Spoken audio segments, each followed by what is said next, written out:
Be live. Apologies for the brief lateness. How are we doing? Are we all ready to start getting some new gameplay or a first extended look on Fable? Again, apologies for the lateness. I just rushed home and I am now ready, but we have 25 minutes still to go anyway, so I wanted to actually start this early so we can go over a few finer details that have already been revealed about Fable, because we had a bunch of concept art, quote unquote, leaked just this week. So definitely want to talk about that before. Let me just get everything set up. But yes, I once more apologize. But no, very excited and happy to be back speculating, tinfoiling, fully breaking down a fantasy open world that I absolutely cannot wait for. It's been a long time since I've been, I'd say, tentatively excited for this game. I really want it to do well. I am very much, in the camp of just genuinely excited for it, but there's still a bit of tentativeness, I dare say, about this game. Sorry, my chat is not loading. Hello, everybody. Hello, Fairy. Hello, Shelly. Kitty, how you doing, Kitty? Can you hear me okay? Hello, hello, hello, Lady Neela. How we doing? There we go.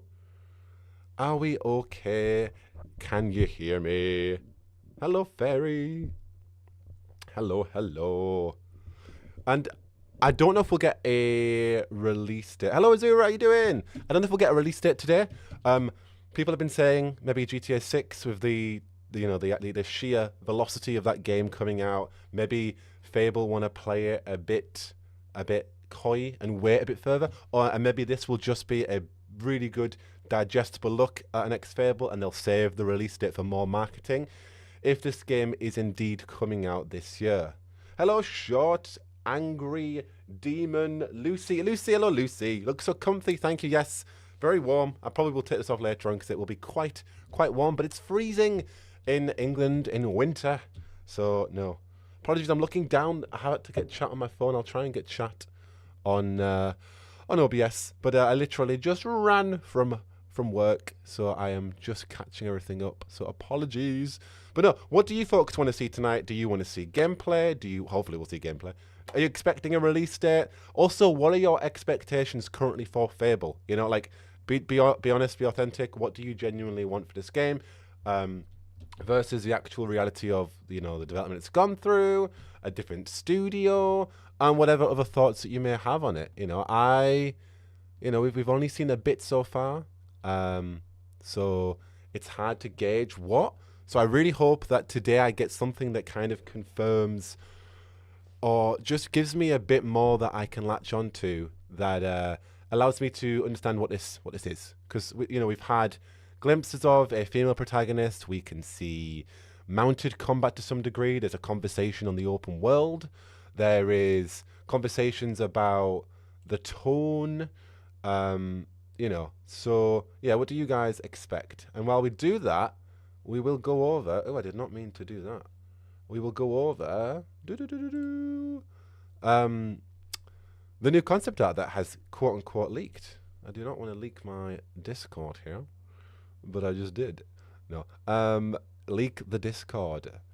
Leak the tea house. So what we did get was, ahead of the this gameplay reveal, we've got a bunch of concept art which looks beautiful. However, while it looks beautiful, we're getting varying tones. We're not seeing as much whimsy, but the biggest thing, at least from these initial ones, were the fact that this says Bloodstone, which was a port town in Fable 1. So the fact that we are returning to Bloodstone, the fact that this is a remake in itself, or a reboot, so quote unquote, means that we don't really, they could do whatever they want regarding the time period, regarding, no, don't let the muggles in, Jack. Literally, Kitty. Literally. Hello, Emily. Good to see you. Shelley, I am cautiously optimistic. Yes, that is definitely the same state that I am in. But yeah, so Bloodstone, we're going back to Bloodstone, which is the port town where Riva was in the original Fable. Of course, Riva probably won't be in this one. We don't know. It depends what they want to do, the direction they're going in. But it does indicate that maybe we're leaning into an era that is more in line with Fable 2, which would be more guns, muskets, and industry. whereas we initially thought it was more Fable 1 in terms of the fantasy, the magic, the whimsicalness of it, but that doesn't indicate anything because it's a reboot. So Bloodstone still existed before Fable 2, so maybe it is a pre-revolutionary, era of Bloodstone. We don't know.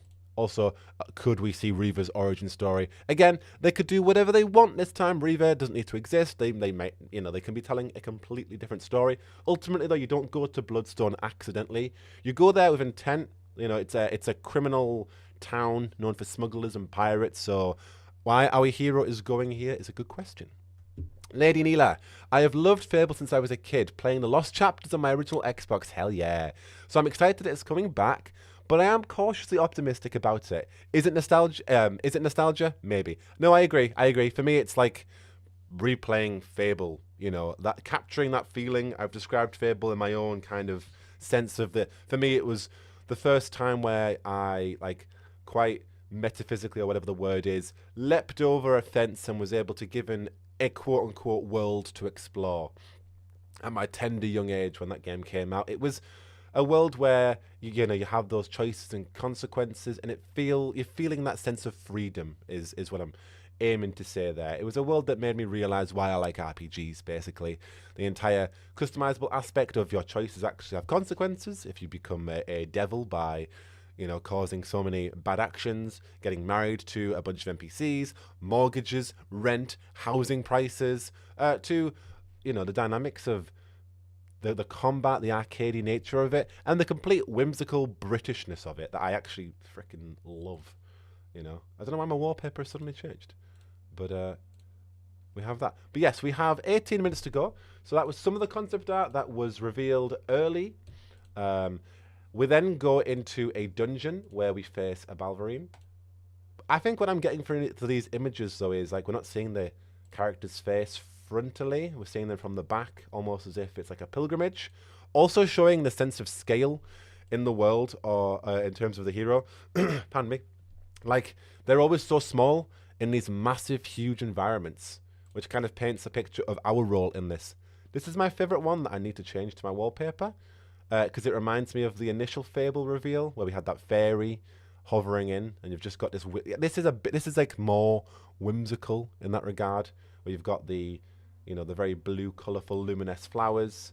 You've got the fungus on the old trees. It's kind of framed up quite nicely as well, with our hero in the middle, looking over to what we can assume to be a spire, Albion, some part of Albion, some city, some kind of ruins over here, and then here.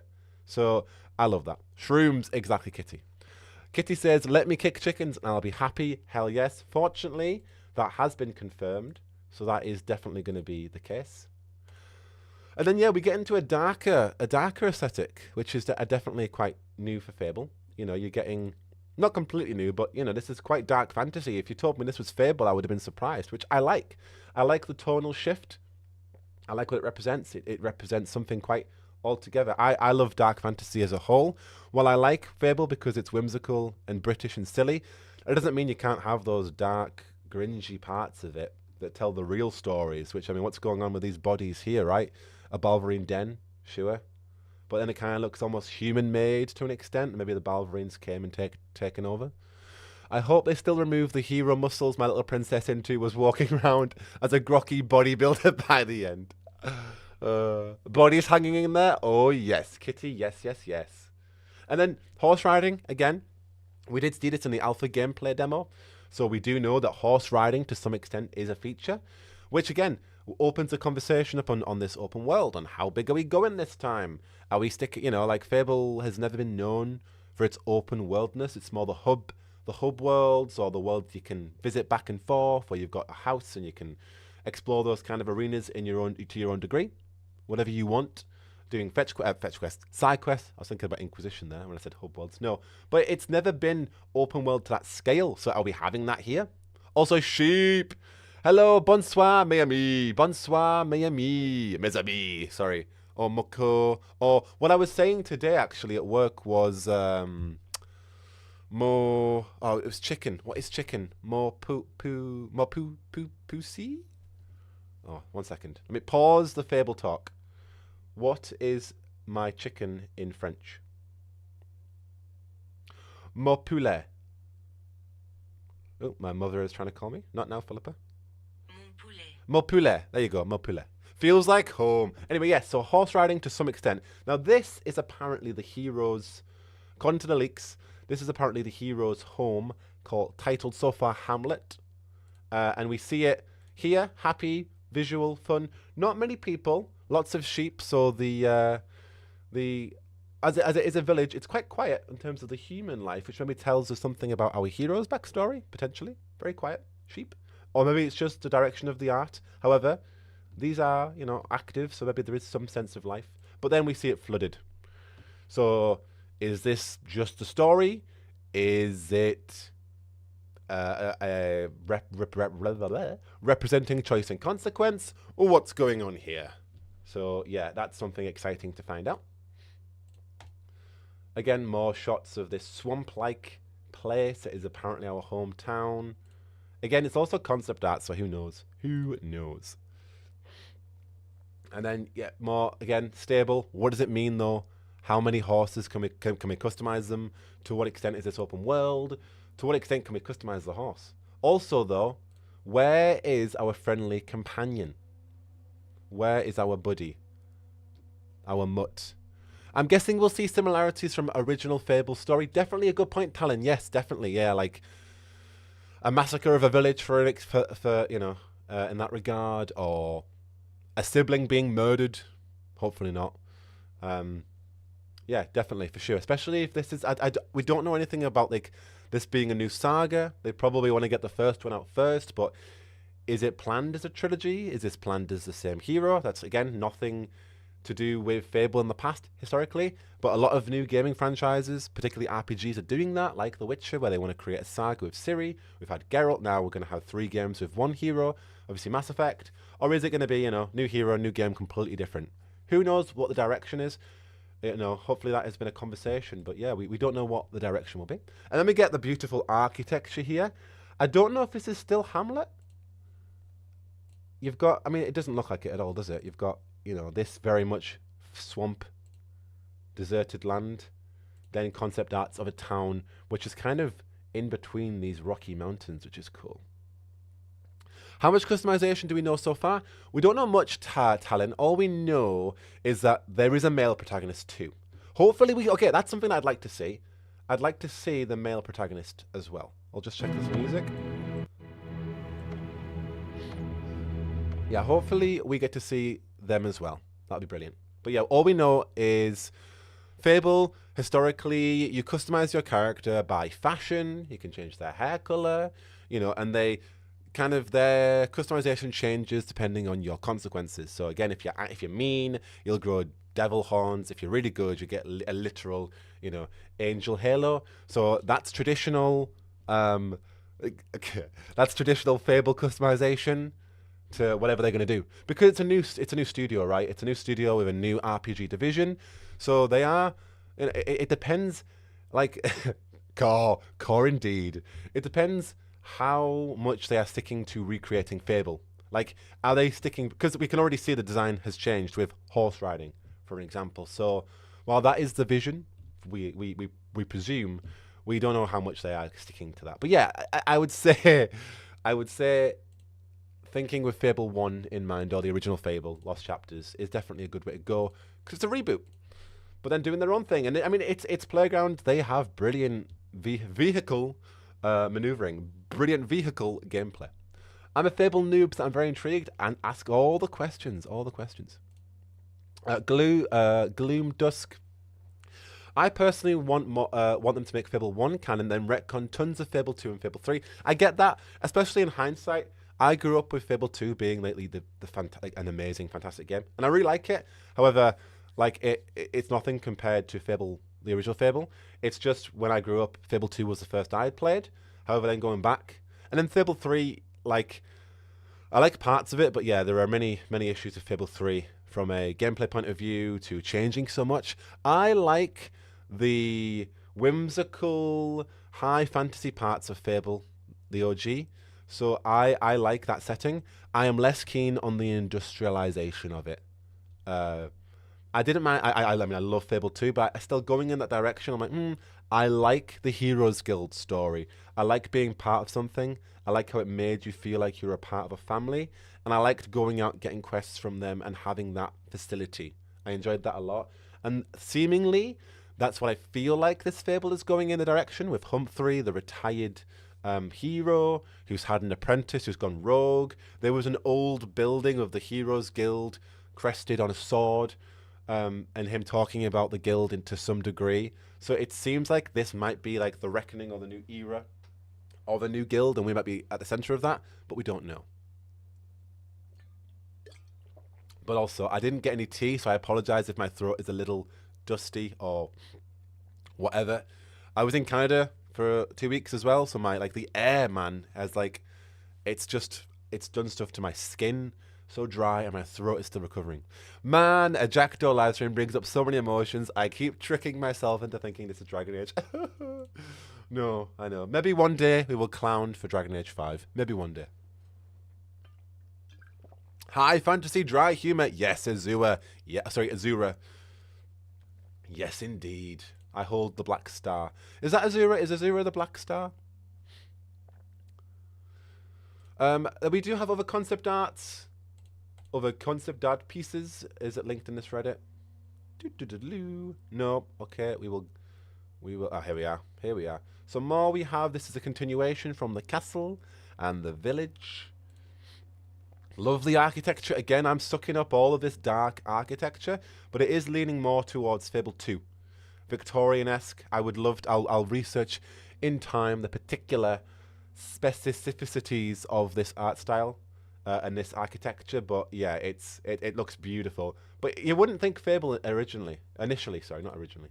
And now we have Bloodstone again, referring to the Fable 1 port town. We see a map of it. We've got an arena, amazing, calls to my Fable heart straight away. A pub island, straight away I'm getting parts of that British humour.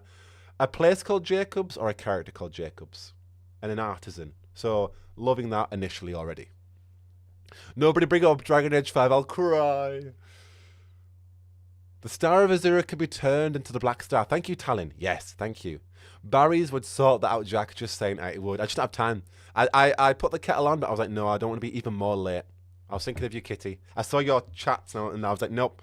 We will sacrifice the tea so we're not late. We have 8 minutes. If anybody has any other conversations or any questions, hit me. But yeah, we have 8 minutes until the Xbox Developer Direct. I don't really care about anything else other than Fable. So if people are okay with me just pausing the stream after Fable, we might watch till the end just to see if there's anything more, potentially. But I kind of want to break down this trailer, talk about it. Let me know what you would personally prefer. I think we might watch till the end and then go back. Who knows? It depends how good it is as well. All this talk is making me excited. I'm glad it's making you excited. At the same time, it's also that tentativeness of like, you know, well, we're just gonna talk about what we see. Really, we're gonna be initial. I mean, you're gonna literally see my reaction to it, so there's no hiding that. There is no fluffing my initial reaction to this. I'm hoping for the best. I really want a return to Fable. Player-owned games have not missed at making race car games. It's just this is not a race car game. Full Xbox, I sit and talk after. Thank you, Talon. Much appreciated. I'm here for Jack, Fable, and this lovely community. Oh, thank you, Neela. Thank you. So horse riding, I wonder if we get different British breeds or colorizations. Hell yes, Emily, yes. That'd be sick. And what would those particular breeds be for like a kind of whimsical 18th century fantasy British RPG? Could they make their own? Or I mean, they probably would have some history in there as opposed to making up their own. Yeah, people tell me if you want full Xbox. So far, I'm going to go in with full Xbox, then we talk. Just in case there's anything else. Anything you guys want to see, if anybody is interested in Forza Horizon 6. I think it's set in Japan. So, you know. This is not a race car game. Official review of Fable. It's true. And then we have variations of this city or town. I want a unicorn. Angelica. Yes. Yes. Yes. And we've got a place called the Phoenix Feathers. Love it. And then chests that also resemble chests from the original Fable. So it's cool that this concept art leaked. So are we going to see anything on Bloodstone today? Potentially. I will now put this in full screen mode so we can get ready. If you want to make a quick beverage, you have time. We've got 5 minutes. Otherwise, yeah. Any hot takes, any expectations, let me know. I am excited the fact that Richard Ayoade from IT fame and flipping Super Hands are flipping in Fable. That has me immediately stoked as a huge fan of core British comedy, Peep Show and IT Crowd. Like, that's got me. Matt King and Richard Ayoade. Richard Ayoade as a flipping giant. I'm flipping off my flipping tongue like I'm so flipping excited for that. Like, oh my lord. Calm down all the F-bombing here, folks. So flipping excited for that. So yes, to have Richard Ayoade as a giant, yes, and Matt King. That is peak British humour for me as a Brit born in 1998, growing up with the IT Crowd and Peep Show. I've accidentally run to Windsor. Or, this crack is really Moorish. Such iconic lines from Super Hands. I'm taking you with me to get a Pepsi. Making a quick cuppa. I wish I could make a quick cuppa, but no. It is a sacrifice I'm willing to make.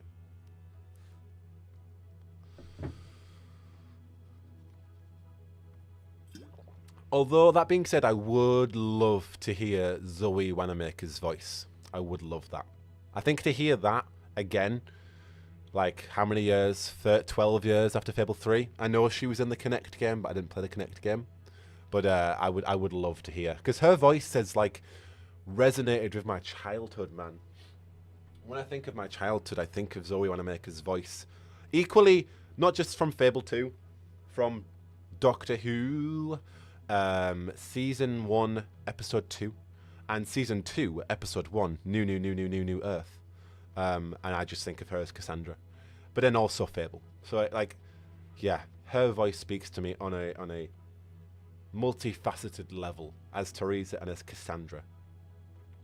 Ooh, let me have a read. Grabbing an energy drink. Richard Ayoade is a comedy genius. He will always be Moss to me. Same. The only thing I hope I don't bring from Fable 2 is people being afraid of magic. Yeah, it'd be nice to see a different approach to that. For sure. Yeah, because you go from Fable 1, where it's free, it's happy, and then it's like, Fable 2, no. I've got my beans. Go on, Neela. Yes. Honestly, is there any other beans that give the witty British humour like Fable? Shelley Bean, it's a very, very good question. Off the top of my head, no.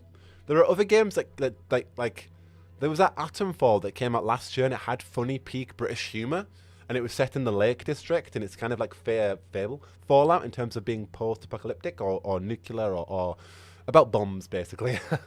But it wasn't like whimsical fantasy, but it was very much rooted in like tea jokes and British jokes and nuanced humour in that regard. But no, off the top of my head, I can't think of any.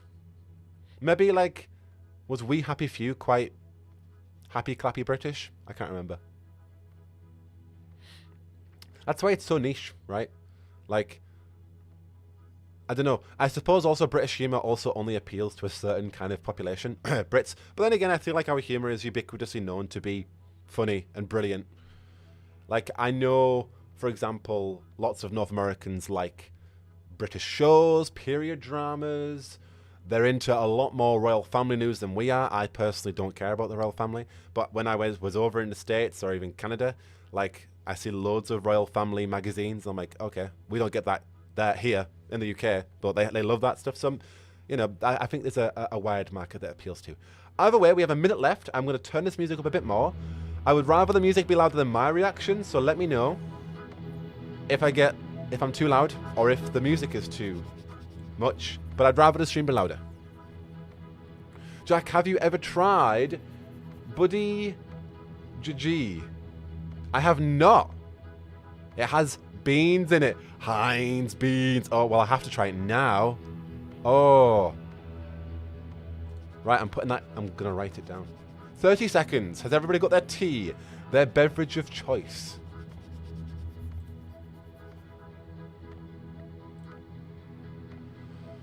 But we want to hear your beautiful voice. Thank you, Kitty. Thank you. Thank you. British humor's peak. Hell yeah, Neela. Hell yeah. Monty Python and Good Omens. Yes. Okay. Here we go. Are we going to get Fable straight away? Who knows? Right, I'm going to turn this up. I'm going to get louder. 25 years of Xbox, eh? Wow. I'm older than Xbox, damn. Right, 50. Let me know how loud this is for you folks. Day one.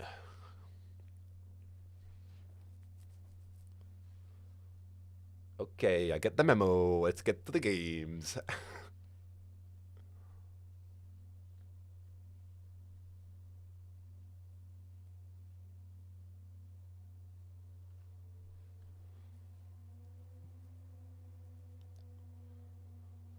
Here we go. What have we got first? 18.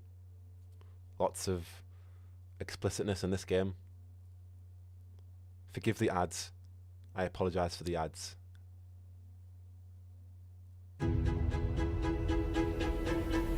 This could be Leamington Spa. Maybe. Maybe. Kicking off 2026.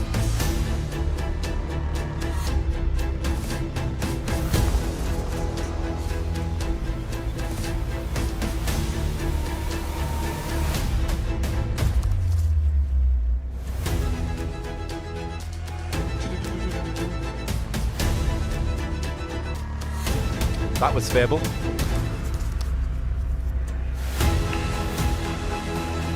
Forza. And the two Ronnies. Oh my lord, the two Ronnies. I don't know how loud I am in comparison, so let me know. But yes, the two Ronnies. I don't know about you guys, but I think this show has an explicit rating.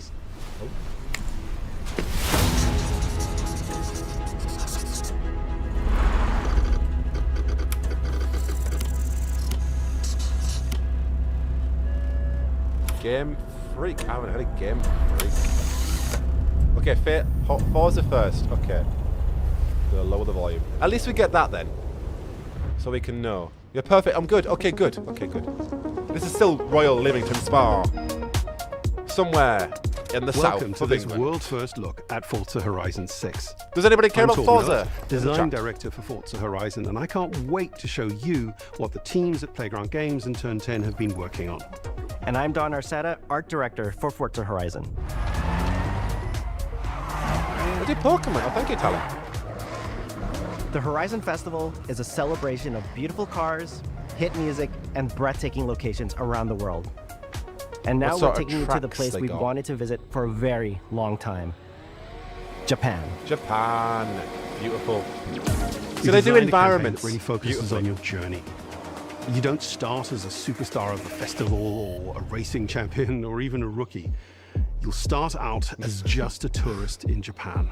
Nobody cares about Your first goal is to join the Horizon Festival by completing the Horizon qualifiers. After that, you'll rise through the ranks, unlocking wristbands as you complete races in faster, more exciting cars. With the channel being very much fantasy RPGs. I like it, but I like just driving the world and listen to tunes like Taylor Swift Red. Sorry, I'll put it back up. Our new Horizon Rush events, where you show off your skills on thrilling obstacle courses, like this one at the docks in Tokyo City. Beautiful though. When you finally earn your gold wristband, you get access to Legend Island, an exclusive region of the world with unique events, tracks, and areas to explore. Yeah, their environments. And that will be a true accomplishment. Beautiful. Throughout that journey, all of Japan outside the Horizon Burnout Festival 2, is Talon, what a throwback. at your own pace. So, let's talk about the location we've all been waiting for. Fable? Japan is the ideal location for our biggest, most exciting game yet. Full of At least it's beautiful going to a landscapes cool place. and stunning Yeah. contrasts of rural and love that. urban, modern and traditional. Look at that. This is our largest Beautiful. map, full of verticality, diverse biomes, seasonality, and breathtaking driving experiences, elevated by Japan's unique car culture. So we knew from the start that we wanted to deliver the can most we get compelling Fireball? and authentic game Auntie. possible. To help us create those experiences in-game, We sought out advice and insight from people who've lived with Japanese car culture their entire lives. But it's cool that they're taking a very, very authentic take As someone who grew up in Los as Angeles and Tokyo, both cities known for car culture, I developed a passion for cars early. I've thank also you, my worked number one extensively supporting queen. creative collaborations between Japanese my lord. and Western video game studios. Thank you so much for the super Over chat. the course of production, I had So glad to many make your day. conversations I have a crown with the team up about there, the nuances just with your name and on the it. details of Japanese culture and how to reflect these in Forza Horizon 6. As an example, when we discussed naming options for the player home at Tokyo Docks, we discussed the building number, picking 7 and 8 because those two numbers are considered fortunate in Japan. In fact, these numbers are also part of a well-known Japanese proverb, nanakorobi yaoki, which means never give up. Never give up. Never give up. There you go. When our team builds a Forza Horizon game, we focus on the essence of the place, what makes it special and unique. At the start of production, our team traveled to Japan to capture reference for everything. Time lapses of real Japanese skies, photogrammetry of trees and geology, scans of roads and buildings, and things as simple as water kick-up and the way fallen cherry blossoms respond I would love to go to passing Japan. cars. If anything, the game makes me want to go to Japan more. From these references, we then work to capture the soul of those places, adapting it for Horizon's open-world gameplay. And since Japan is home to driving experiences unlike anywhere else, that process begins with the roads. Inspired by the C1 Loop, Ginkgo Avenue, and mountain passes, like Mount Haruna and Bandai Atsuma. It has, Mary, Then we layer in the details around Thank you for joining. creating a world where every road leads to discovery. For this We're not game, clowning we've today built either, our which is biggest fun. urban A area change. yet. Our Tokyo city is 5 times larger than anything we've designed before, with multiple districts, each with a unique identity. We work to create a city where every road, every corner, and every shortcut is fun to drive and a delight to explore. It is beautiful. Seasonal change in Japan is dramatic, and these changes are widely celebrated in local culture. We've captured that in games so that you'll see those changes reflected in the world around you as you explore. It's a good old beam fund. Thank you, Mary. That sense of exploration is at the heart of the game. Everything you find on your road trip in Japan is something for you to collect. Cars, houses, a Porsche 911. mascots, and more, all tracked in your adventure journal. Japan's car culture is one of the reasons we've been so excited for this location. And Forza Horizon 6 will feature more than 550 cars at launch. Those cars will have new body kits, new Forza Aero, and the ability to paint liveries on windows. Cool. We've also fully overhauled our roster to be better balanced across all performance classes, from D to our new top-end R-Class for track-focused cars.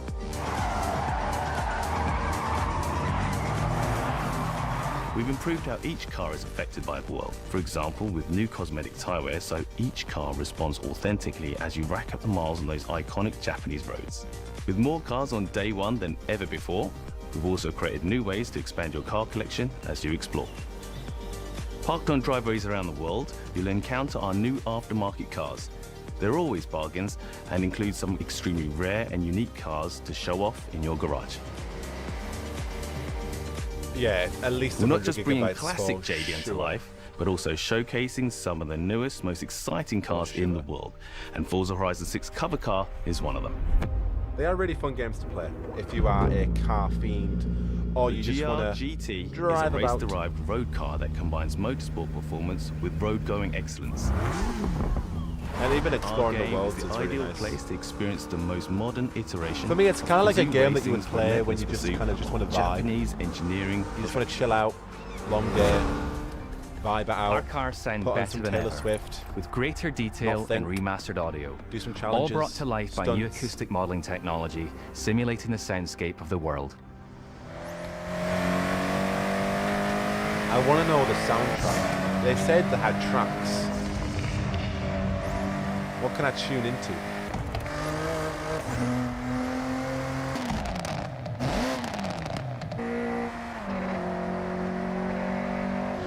The Logitech car kit. Oh my goodness! Can you imagine a full-on scale? That would be Music Proper is a huge immersive. part of the Music, Horizon okay, here we Festival. go. And we're curating a diverse tunes? track list from around the world, How including diverse? exciting Japanese artists. Ah. So you can choose cool. your perfect soundtrack Porsche for 911, racing, I love that cruising, car. or drifting. That car. And to complement the visual contrast of our map, we've captured extensive field recordings across all 4 seasons in Japan, creating Jack a don't rich know. and truly Vibe authentic dot- world yeah. for you to experience. In Forza Horizon 6, you'll Vibes are have new in ways to check. shape that world with features that let you make a life for yourself in Japan. Vibe Our dot. new customizable garages are the perfect place to do You that. get a cute little You'll garage. find one of which these is at nice. every player house, big enough for multiple cars, where you can freely decorate the entire space. And when you're done, you can invite your friends over to see what you've built. Hey, you want to come to my garage? But check the out my ultimate car. place to express your creativity is the estate. This mountain valley starts off completely empty and overgrown, but once you unlock it, you can build and decorate directly in the there we open go. world here. Wow. And anything Wow. you construct is permanent and visitable by your friends. Our teams Interesting. are fully committed to Forza Horizon I being build the like a castle? open world driving game for everyone. We'll be carrying forward all manual of our transmission's accessibility disappearing features in from North America, previous games. 'cause manual We'll transmissions also are be adding all in the new options shiz like here proximity radar for in, competitive players and the UK auto over drive there. for players who want to lean back and appreciate the world be. in motion. Our major new accessibility feature is customizable high Yeah, contrast hell yeah, mode, Auntie. making the Witcher open 3 was world my of vibe Japan game. Got on my visually horse, accessible to everyone, Roach, no matter Queen of how All, and you killing and monsters. your friends Hell yeah, play. hell You yeah. can You need a customize vibe Forza game. Horizon Oh, 6 we're so still you on can cars. play together. We are, Emily. We are. Japan Yeah. is world-renowned for its car meets. Still talking about Daikoku, cars? Yes, and indeed, inspired by Shelly these B. experiences, Forza Horizon 6 think will Fable's include gonna be new last. open-world Which is car fine, meets. actually. These are places where you can show off Makes your me cars think, and characters, will we get a release download date? tunes and liveries, Will we? and even buy a copy of the cars you see. I'd Then like head one. out together to I'd like to explore, know. where you'll find would like classic to events like so I can street make my races and our plans. new Toge battles, iconic nighttime races. I think they're wrapping up Japanese now, though. mountain passes. There's more to do in the open world than ever before, with new shared experiences like Horizon Time Attack circuits. These are seamlessly part of the open world, with no loads, no matchmaking, just a truly social experience with you, your friends, and the in-world leaderboard. My friend, blank expression. Playing together is easier and more rewarding than ever. Forza fans are incredibly creative, making everything from liveries to race events and scenic locations to explore. Oh, wow. To support your creativity, we've added the ability to start building from anywhere, as well as loads of Oh, other I agree, player-requested Kiwi. improvements, all of Perfect which are also for available in the estate and the customizable October, garage. September. We also know you love to GTA is collaborate. coming out so in Forza November? Horizon 6, Well, we're if it making is. building fully But it'll multiplayer. be great for In Horizon fall. Collab, you and your friends can build anything you can imagine together. From everyone here at Okay, Playground Games we're done and with Turn Forza. 10 Studios, we hope you've enjoyed this first look What's at next? some of the new features we've been working on, and that you're as excited as we are for the game. We'll long be did they spend launching on that? on Okay, they spent Xbox 15 and minutes on PC that. on the Okay. Well, 19th of 13. May. If you're a Forza fan 19th on of May. PlayStation, Wow. we'll be welcoming Okay, so you it's to Japan not gonna be the later first this half of the year when Fable. our PlayStation version is ready. For now, though, Hello, stay Mina. tuned for more updates about the game. No, over GTA the was coming delayed. months. And Have to thanks for joining us. November. We can't wait to see you in Forza Horizon 6 as It we got delayed discover again. Japan together. No, it'll release before GTA. For sure before. No game wants to be within a month of that, of GTA, before or after. It will consume the conversation, it will consume the landscape, it will consume everything.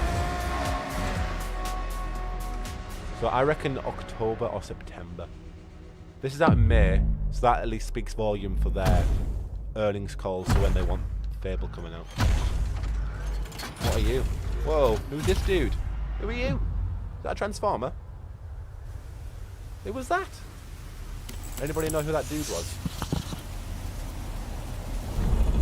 Like a robot man. Right, are we going to Fable or are we going to Game Freak? We're going, okay, yeah, Fable's last. That's fine. Right, what is this one? It looks interesting. It looks like it could be up our street, folks. Looks like it could be. I see fantasy. I see wolves. A Gundam, is that what it was? Gundam. 皆さんこんにちはゲームフリークのゼネラルプロデューサー大森茂です。 So these are the guys who do ここは東京にあるゲームフリークのオフィスです。ビースト・オブ・リンカネーションはかつてない新しい体験を作り出すことに主眼を置いたゲームフリーク独自の取り組みギアプロジェクトから生まれた新しい挑戦です。これまでもポケットモンスターシリーズのほかソリティバ、ギガレッカーなどさまざまなオリジナルゲームタイトルを世に送り出し、Kitty, 常 thank に you for 新しい upgrading ア to イ be デ a アや世界観の Firebird. 構築に挑戦しています。ビースト・オブ・リンカネーション I は like the まさに wolf. 新しい体験ができるゲームです。遠い未来、文明崩壊後の汚れに侵食された日本、そして一人と一匹のアクション RPG というゲームプレイで構築されています。この美しくも過酷なビースト・オブ・リンカネーションの世界で皆さんにも臨場感あふれる冒険を味わっていただくことができればと心から願っています。 No, Glom just gave a very good point. The issue is other developers also worry about こ releasing れ their ま own では fair ポケットモンスター GTA. シリーズで So they バト avoid ル it プランナ altogether. ーやサウンドマネージャーを務めてきました。ただ新しいゲームに You 挑 are 戦したい very とい hot, う強い Kitty. 衝動もずっ You とあ are った on んです。 fire.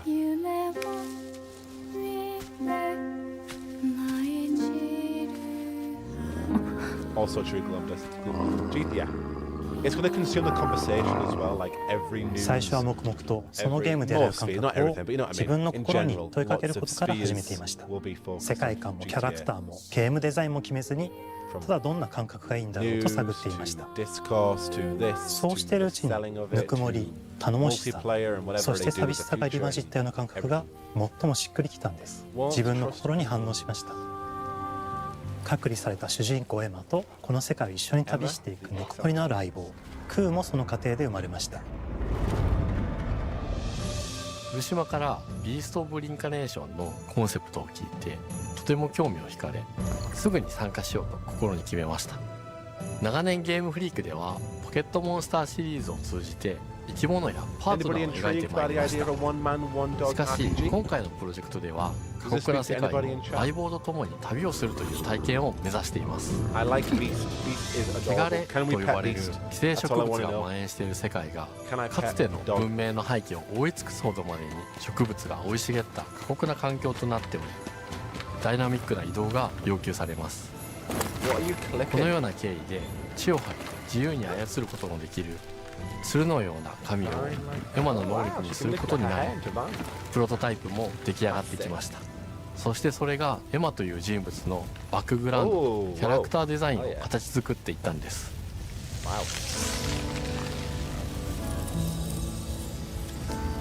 これまでゲームフリークは動植物や自然と真摯に向き合ってきました。形状を自由に変えられて武器のように鋭くなりつつも美しいそんな中核となるモチーフとして植物を選びました。ただ単に美しい植物を風景で表現するだけではなく遊びにも植物を取り入れました。しっくりとくるモチーフを見出しゲームデザインとモチーフを紐付けることはポケットモンスターシリーズの開発を通じて培ってきた重要なステップです。モチーフが決まった段階でコンセプトアーティストの幸田一馬さんご協力のもとこの世界のビジュアルを形作っていくことにしました。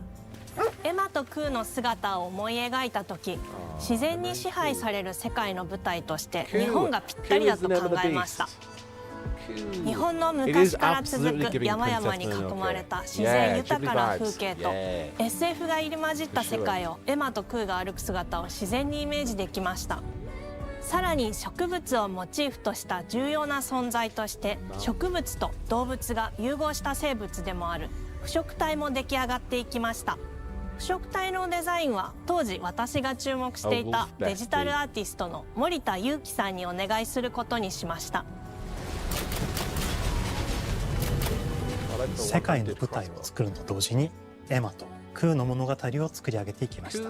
ストーリーの舞台は西暦4026年の日本です。はるか昔に発生した汚れという名の寄生植物の影響で人類の大半が消滅した後の世界です。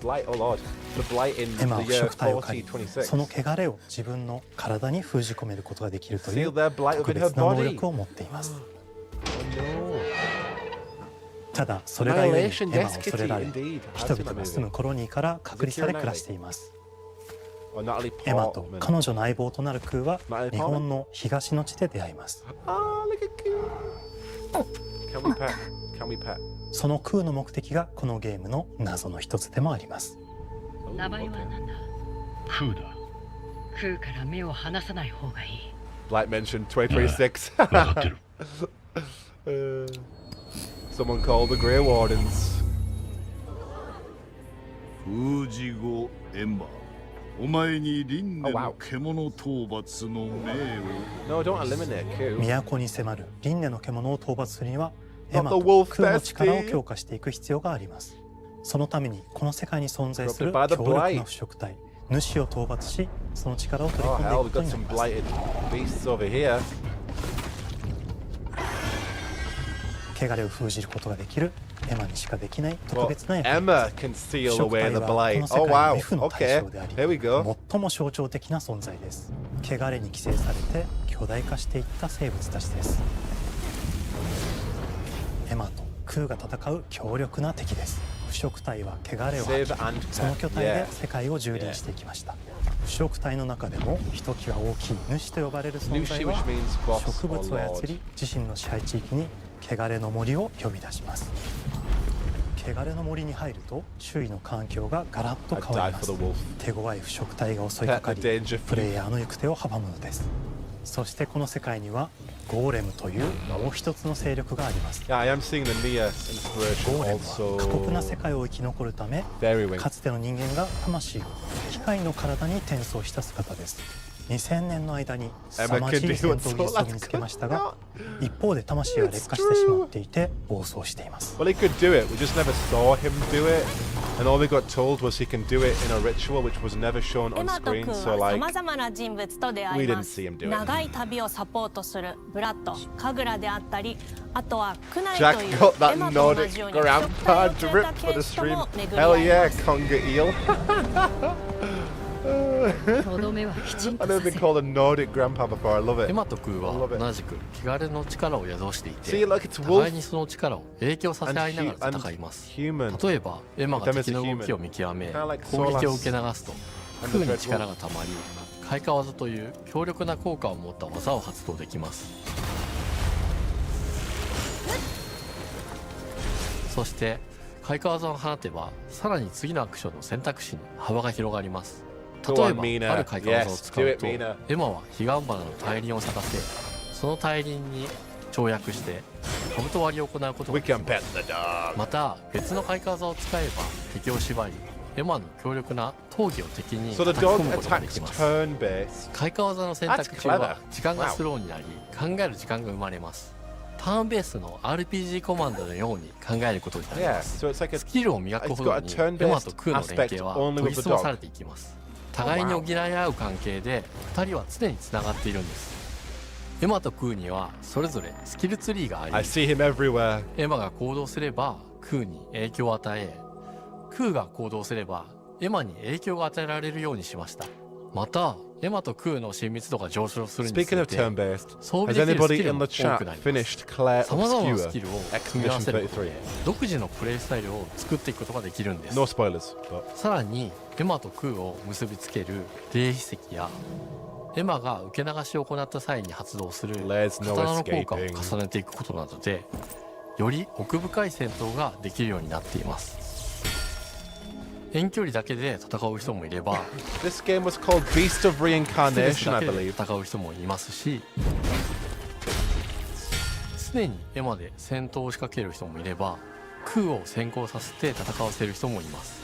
エマとクーでどのような装備でどのような霊秘石と組み合わせて戦うのか、プレイヤーの皆さん次第です。皆さんがどんな意外な組み合わせを生み出すのか、今からとても楽しみです。は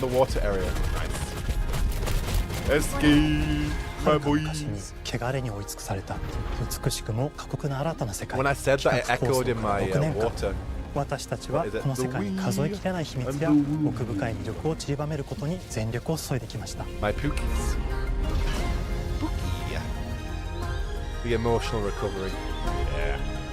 べてのプレイヤーの皆さんに I will drop a ビースト・オブ・リンカネーションの世界を体験しただけでしか spoiler. 持ちきれません。 E33 is fantastic for all the right reasons. Amen, gloom. PC そしてプレイステーションでリリースされます。さらにビースト・オブ・リンカネーショ So ン when is 発売 Beast 初 of 日から Reincarnation coming out? Xbox ゲームパスでプレイ可能です。ぜひウィッシュリストにご登 Wish 録くだ list? さい。 Did ゲ they ーム already フリーク say? に挑む渾身の新作、どうぞご期待ください。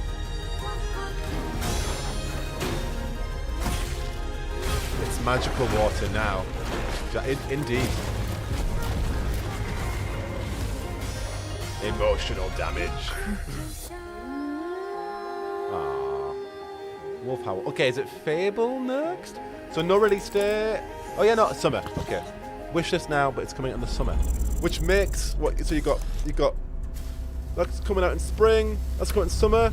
Playground Games. Fable coming out in something else. Double Fine. Fable coming out in autumn. Spring, summer, fall, autumn. Hello, what's he called again? Double Five director. Thingy Medoobles. Mr. What's his name? Schreiber. Oh, hello, I'm Tim Schafer, founder and studio head of Double Fine Productions. And this is Elsbeth Larkin, senior tools programmer and junior in-house ceramicist. At Double Fine, we try to take a little time every so often to create quick game prototypes. Anyone in the company can pitch a game idea, and we have a vote on which ones we want to try to make. We forget the projects we're currently working on, basically get amnesia, and we do this for 2 weeks. That's a fortnight. And we build a few of these experimental game prototypes. We call this process Amnesia Fortnight. We've had all sorts of great ideas come out of this process. Like a game jam. It's just like this clay. With a little bit of pressure and creativity, something interesting is created that wasn't there before. Damn. Our next game came out of Amnesia Fortnight. It's all about encouraging you to create with others. And then use what you create to destroy each other. Oh no, not the clay! No, not the new pot! No! No! Oh no! All that work. I feel bad for the pot. Don't worry, it's easy to make a new pot if you're playing Kiln, our online multiplayer pottery party brawler. Pottery party brawler? Oh, what? This is sick! Oh, what? Oh, I love this. Oh. I want it. It reminds me of Gang Beasts, but you get to create a pot. Oh, you get to create a teacup. Oh, this is fire. We love to explore new and original ideas here at Double Fine, alongside last year's Weird But Chill game Keeper, featuring surreal and dreamlike exploration. Kiln is the other side of that coin, bringing high-energy, expressive multiplayer action. Oh. I want to be a You'll pot get a chance so today bad. to see how we're continuing to foster our spirit of creativity Finally, with this next game. pots. Derek Brand spearheaded this pitch and is here today to talk about this fully realized Double Fine experience he's leading with his team. Kiln is a See how multiplayer players party pottery brawler, and it's just yes. as much about the act of creating with your friends as it is fast-paced competitive destruction. It absolutely has tea house games written all over it.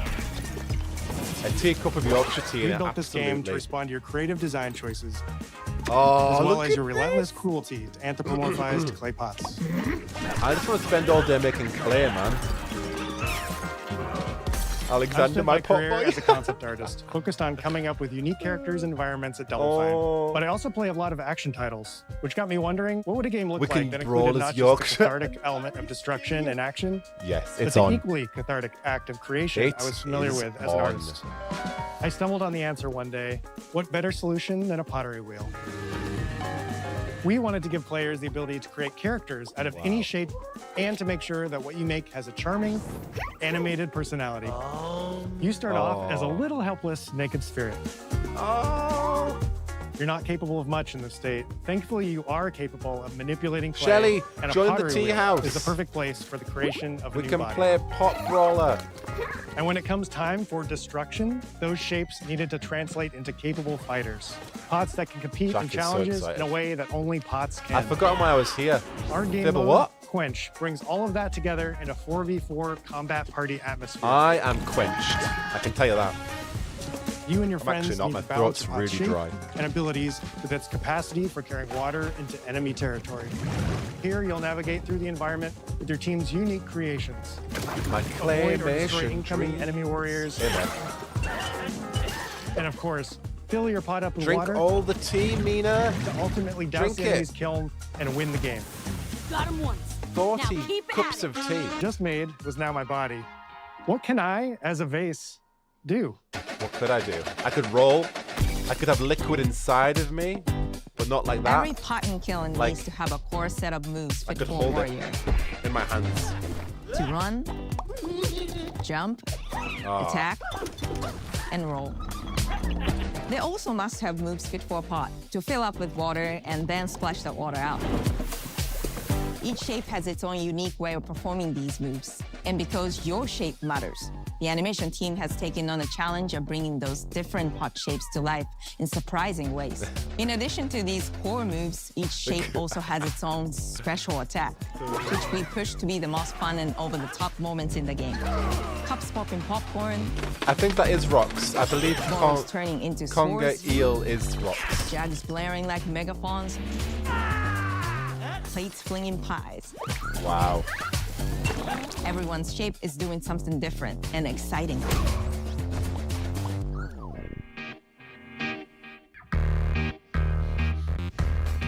As you fight over the water on the battlefield and try to extinguish your opponent's kiln, you'll have to pay attention to each map's unique nuances. Hello. Our mantra of Roxanne. shape matters carries over into our maps. We Oh, specifically you could designed make our maps to a integrate sausage roll with how you pot, choose though. to play and what pot you choose to play as. Easily. So you'll see things like secret tunnels that only fit certain size pots, Jackpot and pathways that are only 2026. traversable with certain shapes. I would spend You'll a lot fight of time on just making fractured, pots. floating pieces of ancient history, like an ancient Greek nightclub fit for Dionysus. Emily, you are It's even got a dance sailor. Eniburu Navigate Athena's giant 411. strategic war map. Inflating sponge warriors with water to rearrange the battlefield to Oh, your I love advantage. that. That's Fight cute. in the Egyptian god Set's dingy punk venue. Rocks. Complete with a mosh pit where only one pot can emerge unbroken. Leverage your unique Jackpot creations. vibe, girl. Everything from your size, Lady would steal your a sausage capacity roll to carry pot in water, an instant. your speed to cross the battlefield, and other choices you Yes, can make will Kitty is define how you want to always approach your Kitty. playstyle. Do you want a team Pot full heads of unite. large cups, Yes, Joe. maximizing your dousing potential? Milk that kiln, baby. Or a team of tiny ninja saucers ready to quickly smash up I want to be anything a that gets in ninja their way? sauce. Oh. Or a unique combination you've discovered that balances power and splash teacup. ability. Please. If you're skilled enough to end up at the enemy kiln with lots of water, you can unleash a powerful super splash ability that does tons of damage and makes the kiln vulnerable to further attacks, letting you and your team dunk on the enemy kiln Wow. to either win big or turn the tide and make a comeback. And that is how it's done. At the end of a round, the cycle of creation and destruction loops around again, and now you're back in the wedge. A multiplayer What's lobby up, where you can guys? hang at the wheel Jackpot and make and something today we are cool gonna with your friends. be You've just containing a earned large XP amount of points and chips from beans. battle. Now you can load up on art supplies Let's and expand your get pot making options. started. Yes. I think of the game being so much about the fighting, but when people play it, they just want to create all day long. Yeah, exactly. That's all I Our want to do. decoration system was designed That's to all I support wanna do. your creativity. As we did with the design of the sculpting process, we Oh, looked to look the at that pottery teapot. studio for inspiration. We found ways to translate the experience of adding spouts, lids, and Ah, handles, as well as yes. glazing to kiln. Yes, all the Every glazing. design choice we made Triple ultimately cyan serves the glaze. goal of enabling a near infinite range of Oh, possibilities. yes. We all the can't wait textures. to see what your favorite designs are. It's all I'm about making my a pizza party big-ass themed small jug. Yorkshire It tea becomes a drill mug. that can dive under enemies, and it pops up with a And I'm special painting delivery the of town destruction. Arrogate right on it. It'll be great. I love a medium jug, a simple handle, a 2-layer watermelon glaze, and I'm ready to bring the good vibes into the chaos. That's a pot of beans at the end of the river. My favorite is the large vase. It has a UFO-like animation. This is for and character it's creation, great for folks. team defense and Absolutely, protecting Shelley. your bigs. Hands down, the best pot shape is a small bowl. It's Oh. perfect for sneaking past enemies. Plus, its ice cream theme special is so cute. I'm in love. One of my favorite warrior pots has to be the medium base. It's decently fast for invading enemy players and matches. The decorations really make it shine. A curved elbow spout, Cupid's handle, some spiked charms, yeah, the rainbow blaze, and the Dark one butt Academia sticker. doesn't really suit the... You can't go wrong with butt stickers. Neon lights, is it? My favorite pots? Use the absolute most material possible to make the biggest pots possible. I call it tiny. Shiny. Oh, he is not Whichever shiny. pot you decide to create, whether you're a budding artist or a seasoned gamer, you'll be fulfilling your pottery power fantasies when Kiln launches in spring think Aris is 2026 here. on Xbox, PlayStation, and PC. I think I've seen Aris's This YouTube is just the name. beginning of the pottery party as we bring regular The updates pottery throughout the party. year with expanded decorations, new activities and game modes, and much more. Creating is more fun together, and we love your help sculpting this experience. Be on the lookout to throw down with fellow Double Fine fans and join the Double Fine Action Insiders for an even earlier look Well, we're getting and a close chance to to the play end in our now, closed beta which means very soon. You want me to say it 5 times? That's Yes. mean. It's supposed to be. Okay. This game is called Kiln, an online multiplayer pottery brawler, online multiplayer party brawler. I'll never do it twice. Okay, I can do it again. Online multiplayer pottery brawler. It's getting better. Online multiplayer pottery party brawler. Oh, I don't know. What is happening? What's going on here? Spring! Okay. Is it time? Is it time? Is it time? It's time! Here we go. Right, I'm turning the volume up. I will probably try not to scream. But here we go! Here we go, here we go, here we go! Oh, the music. Hi, welcome to Playground Games, where I'm thrilled to share our very first deep dive into a game we've been making here for a really, really long time. 8 years. Fable. Woo! There we go! I'm excited. Playground Games is renowned for fun, immersive, and visually stunning open-world experiences. Since 2010, we've been developing the Forza Horizon series right here in Royal Leamington Spa, a charming little town in the middle of England. As Horizon has grown, so have we. Over the past few years, we've built a new team to carry that reputation into a new genre that we are incredibly passionate about. Fable is Playground's first open-world action RPG.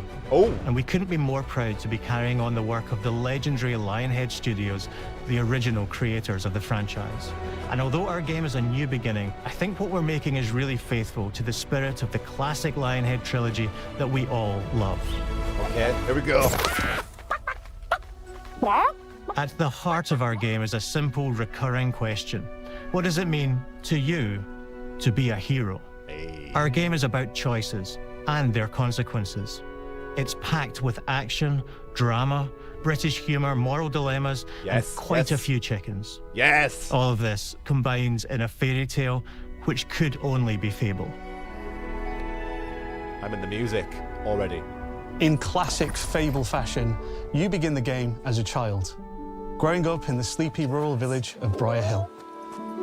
It's here that in a moment of extreme danger, your heroic powers first emerge, and we discover that you are Albion's first hero in a generation. Oh, no way.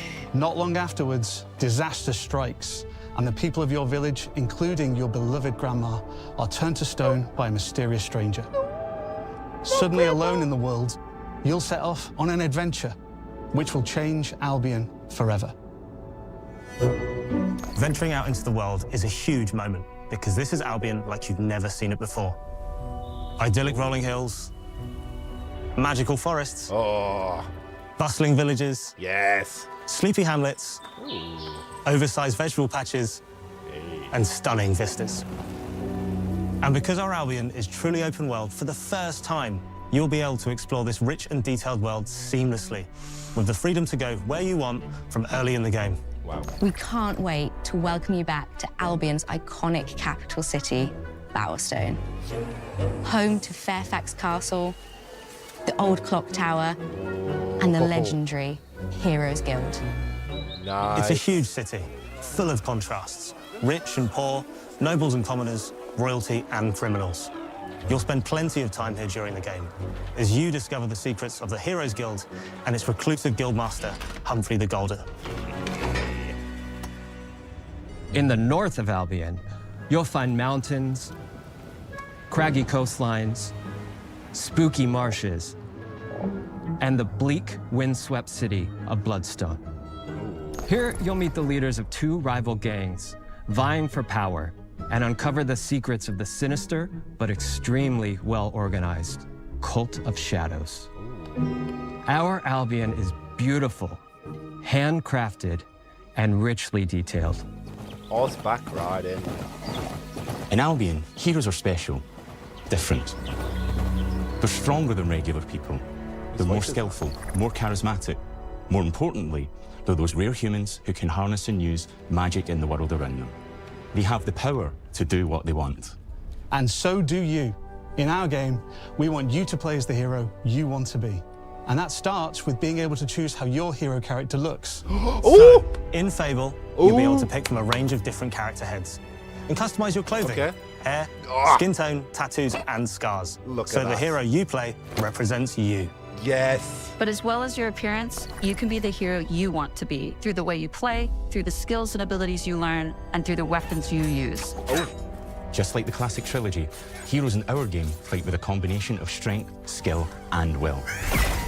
Seamlessly blending melee and ranged weapons with magical abilities gives us style-weaving combat.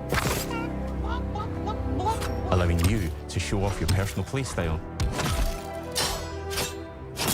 against single opponents and large groups of enemies alike. Melee is at the heart of our close quarters combat. You'll use light and heavy combos, often knocking enemies off balance and executing stylish finishers. Swap to your ranged weapon to bypass enemy guard. Oh, hell yeah. And deal with troublesome flying enemies. And of course, you'll be able to unleash your powerful spells to both manipulate and devastate your opponents. We're excited to be bringing back some fan-favorite adversaries for you to fight. Here we go. Hey, Hobbs! Hey! So cute. Hobbs are back, as are Balverines, Hollowfolk, and Trolls. That crossbow. And we're adding brand new enemies too, like this fearsome cockatrice, a giant fire-breathing chicken. Each enemy family is different, with their own weaknesses to exploit and defenses to overcome. But with all the unique tools in your combat toolbox, how you defeat your enemies is up to you.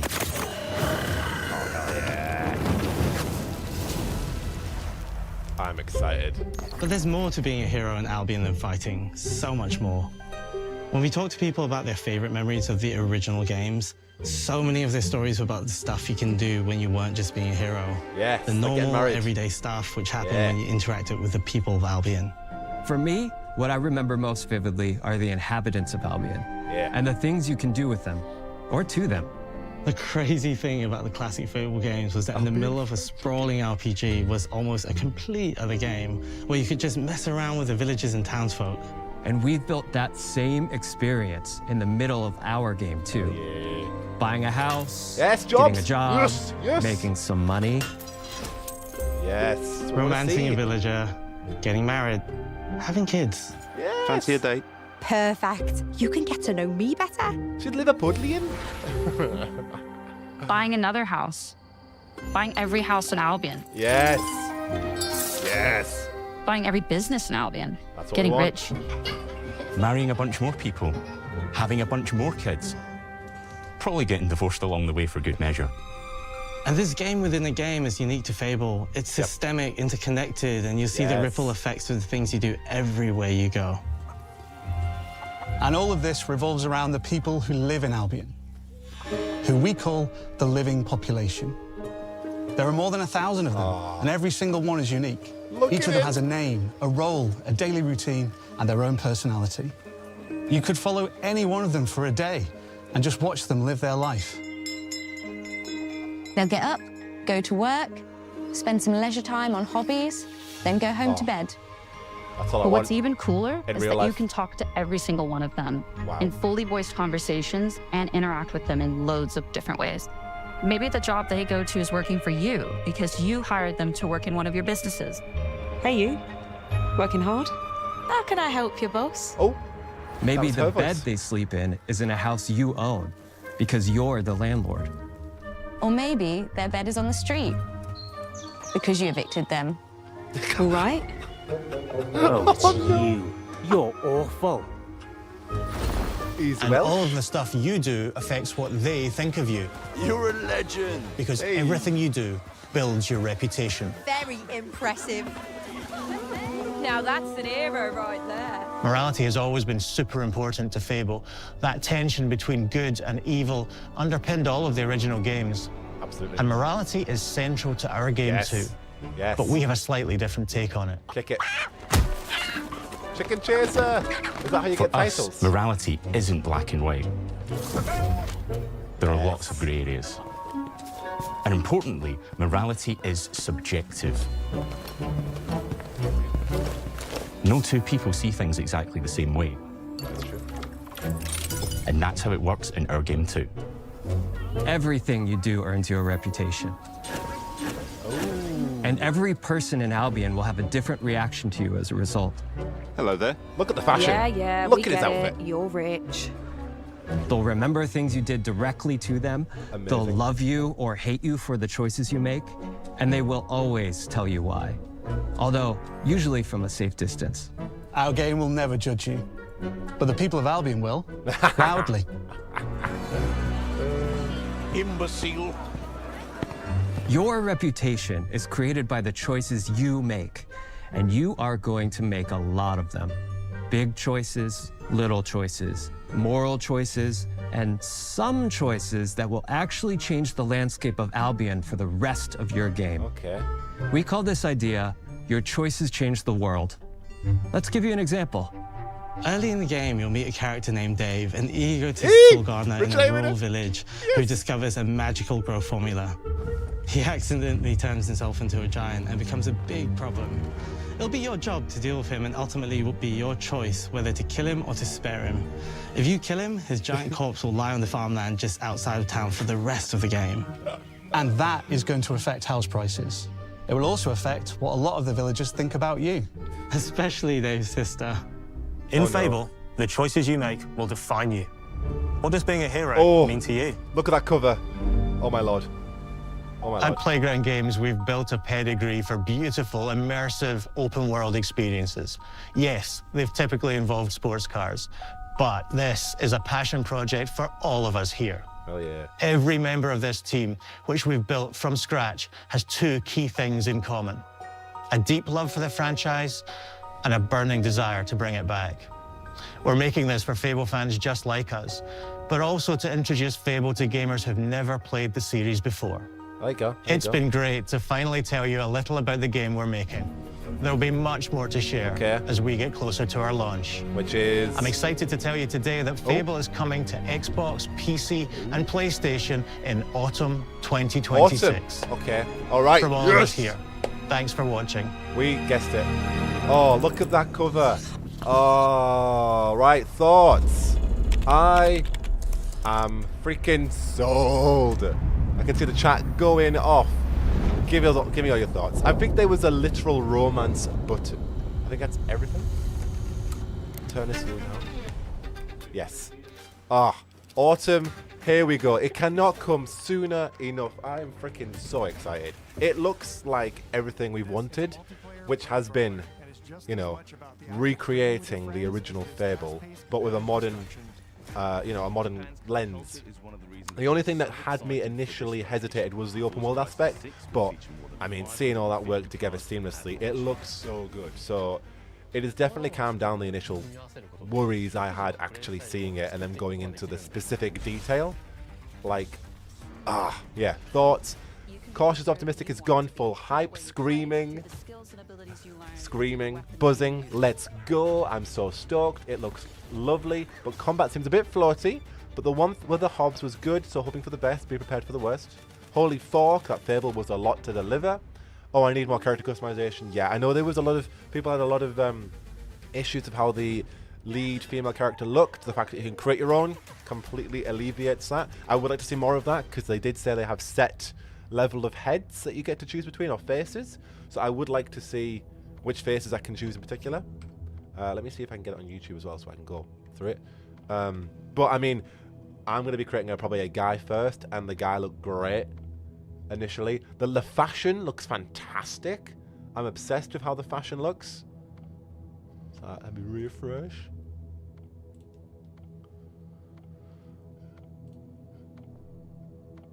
Kicking all the chickens. Can't cope. The chicken. I like how we earn titles as well, whereas before you would literally just buy them.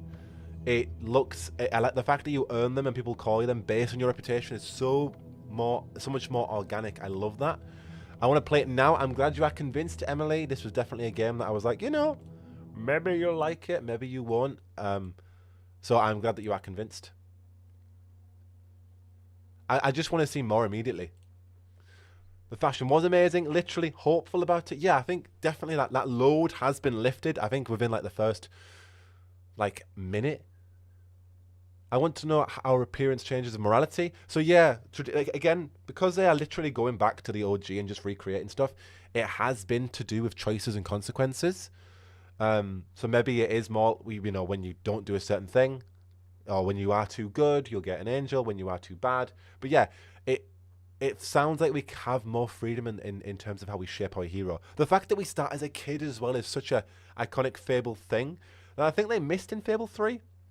So going back to that is amazing. I didn't even think about that when actually on all the content I've done for the game. I didn't think about, oh yeah, actually we always start as a child. So the fact that they're doing that is amazing. And poor grandma, right? Poor grandma. Hello, chicken botherer.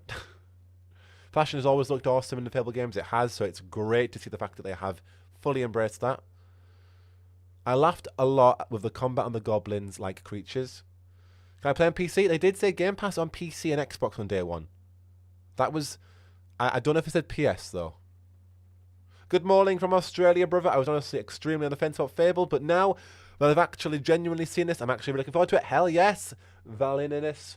I completely get that, and I agree to the sentiment of being cautious, because it's, you know, it's good to be cautious about a game that has spent 8 years in development, and you know we've been burnt before with a variety of games, so it's definitely fair to be cautious about it. That's the best expectation of, oh, you know, it'll be all right, or it might not be good, or, and you know, if there are reasons why people have been restrained or had an idea and they haven't, you know, satiated that, I completely get that.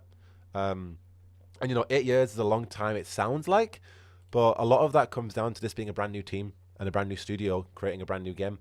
You know, they had to create a complete new, well, it's not a brand new studio, but they literally created a brand new studio division to create this game. That has taken so long. And there has been a lot of, you know, departures and stuff, so it's very fair to be cautious.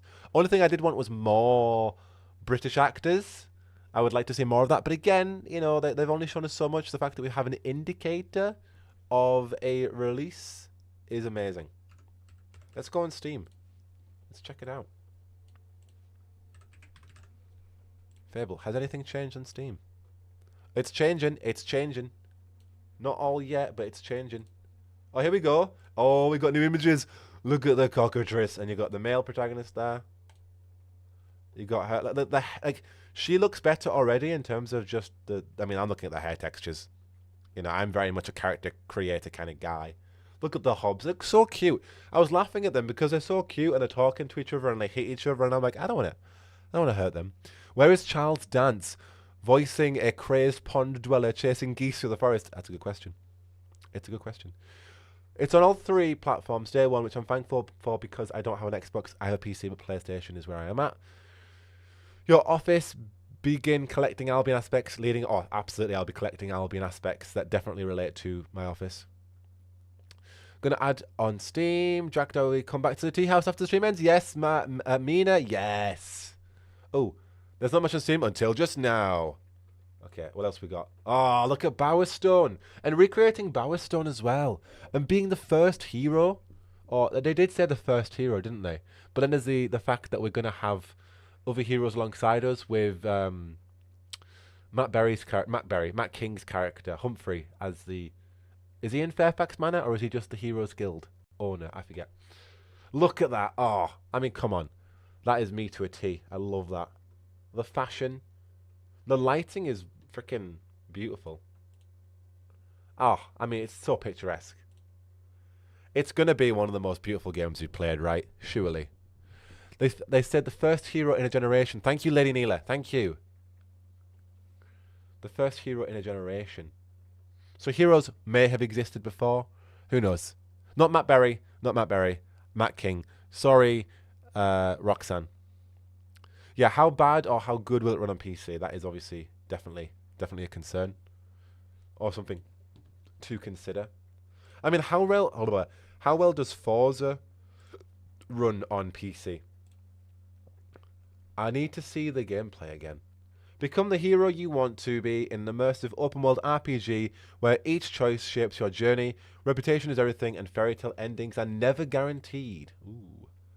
Oh, here we go. Ooh, look at this. Let's put it in full screen. So, we just read that part. A new beginning for a legendary franchise. Fable returns in a stunning reboot of a beloved franchise as the first hero in a generation. Explore a living Albion fitted with peculiar characters, dark humor, and chickens. Lots of chickens. This isn't just nostalgia, it's a new beginning set in a beautifully vibrant open world.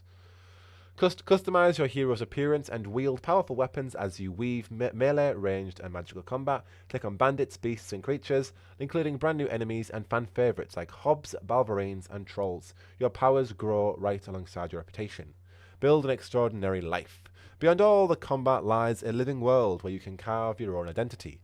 Get filthy rich as a landlord or blacksmith. Romance a villager, or 3. Have a bunch of kids and watch as your reputation precedes you. Being a hero is being a bit like a celebrity. If celebrities carried swords and occasionally battled giant fire-breathing chickens, LMAO. Glad they emphasize the chickens indeed. In Albion, a hero's reputation is everything. Your noble deeds and questionable decisions affect your relationships with each villager and even shape the world around you. Whose opinion matters most? The choice is yours, and so are the consequences. It's up to you to decide what it means to be a hero. Fairy tale endings not guaranteed. The developers described the content like this. Fantasy adventure that may contain content inappropriate for children. Okay, I'm missing a few comments, so I'll go back. What have we got? I need Matt Berry in Fable. That would be amazing. Jack, you should stream it day one wearing that outfit. Can you imagine? Can you imagine? I have a decently powerful PC. Well, it's clear they sat down and listened to feedback. This is very much more impressive than what they tried to sell previously. Yeah, Gloom. It's true. It is true. And in that same aspect, we didn't see much of it either. We just saw cinematic trailers, but people were unhappy with aspects of it. So it's nice now to actually see gameplay, which is a case with lots of marketing. At least for a bunch of us who have, latched onto BioWare games very specifically with their own marketing schemes where they show you something and then wait 8 years to show you gameplay. So I get it. It builds a false expectation of the game, or you're going, what is this game? What is it going to look like? So to actually see it. And for me, honestly, as much as like the story and the combat excite me, for me it is living in that world. It is, as they say, Fable is so unique in the fact that you have a life, reputation, marrying people, property investment, jobs, all those aspects that build the other part of it with morality is what make it so fun, vapid, and replayable. I want a live stream playthrough of this Jack Dostal so bad. That definitely come. I don't know about first time though. I don't know. We'll see. We shall see. But definitely, Fable, like for me is, I said it last year, it's a game that I'm really excited for. It's a game that I feel passionate to cover about on my channel. For me, it is like the game that I'm covering most on my channel that I intend to. So the content for Fable is at large. They've just added a bunch of Dave aspects to the other Fable games. Have they? Jack, I've skimmed. Jack, you must create one in-game photo of the closest outfit you can get to your Jane Austen ball. Absolutely. Oh my lord, yes. I may have attended other historically accurate potential places by the time Fable comes out. Who knows? Any news if it's going to be co-op? I don't think it will, but good question, Christian. Good question. Glad they emphasized the chickens, getting my chicken boots ready. I should have a PC by then, though, so it might be irrelevant. Hopefully you do. Going to get my OLED monitor for autumn. You do. What engine? They are using the Forza engine, which is got a name. It could even be the Forza something. Forza Sport engine, I believe. So that's why, like, I'm not as bothered about like mounted exploration with horses, because they're going to do the vehicle exploration very well. But it is single player. Okay, somebody's just put single player.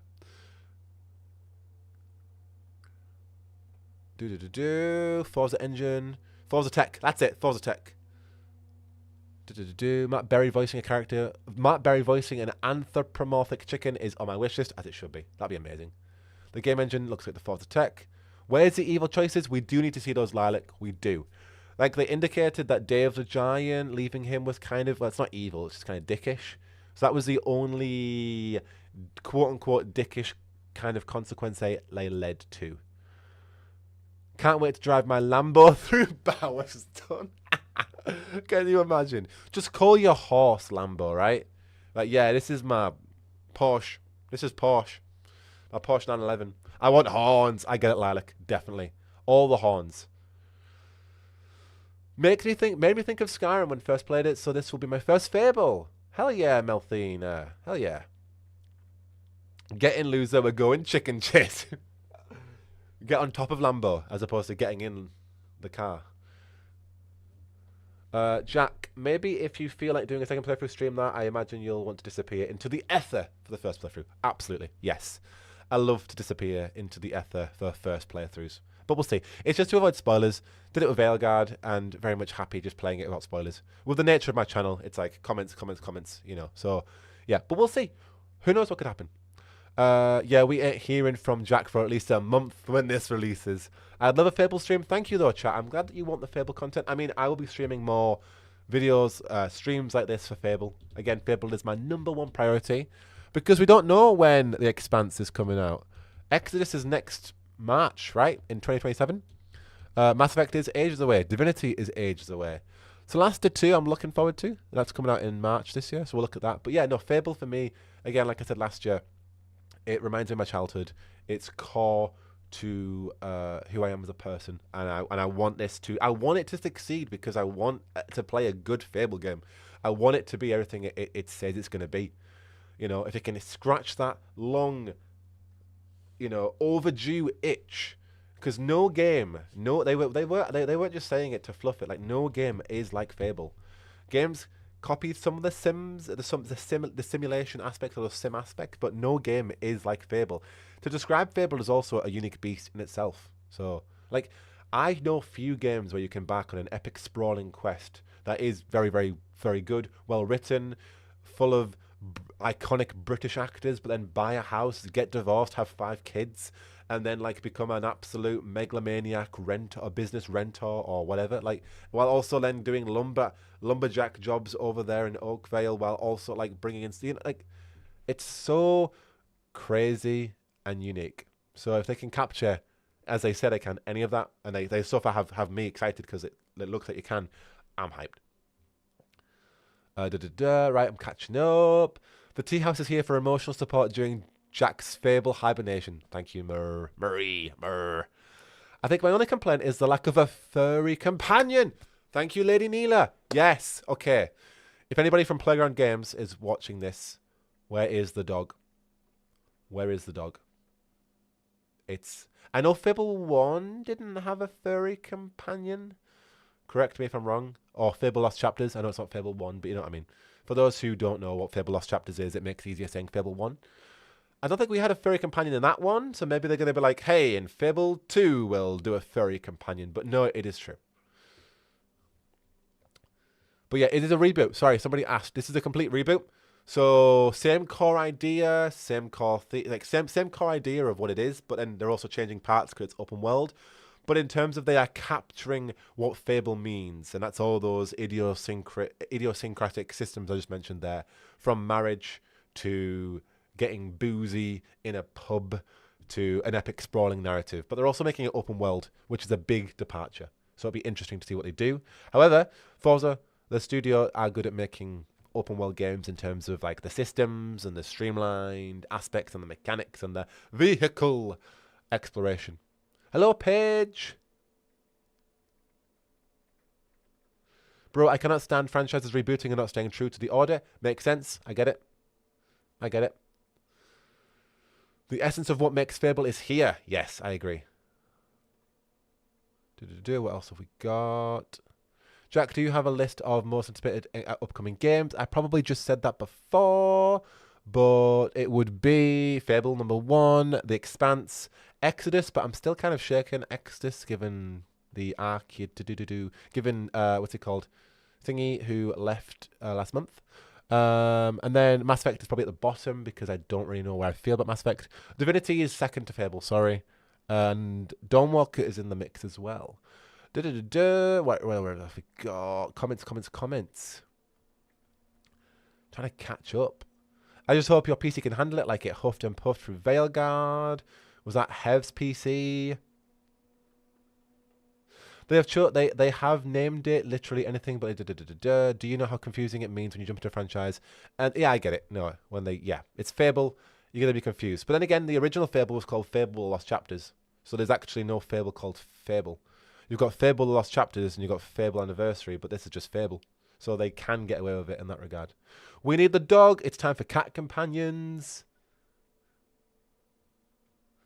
Cool. Right. What would people like me to do? Would they like me to natter on and continue to talk about the game? Or do you want to go through parts of the trailer? I'll be doing that in my own video anyway. But what would people like? What would they prefer? I don't mind nattering on. I like going over questions that people have. Especially people who don't know or have played Fable before.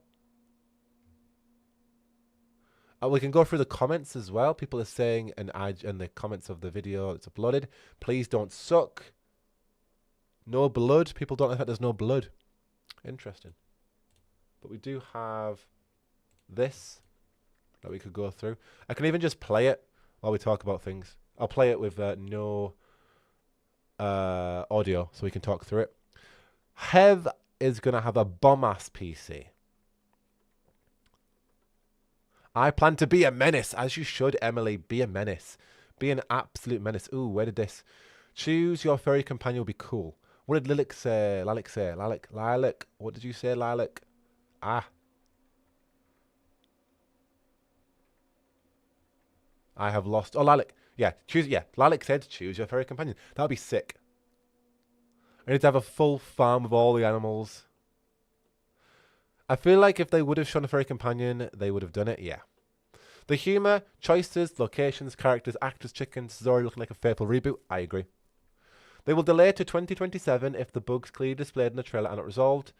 Mass Effect 5 is in full swing development. It has been since 2018. Fable looks to be amazing.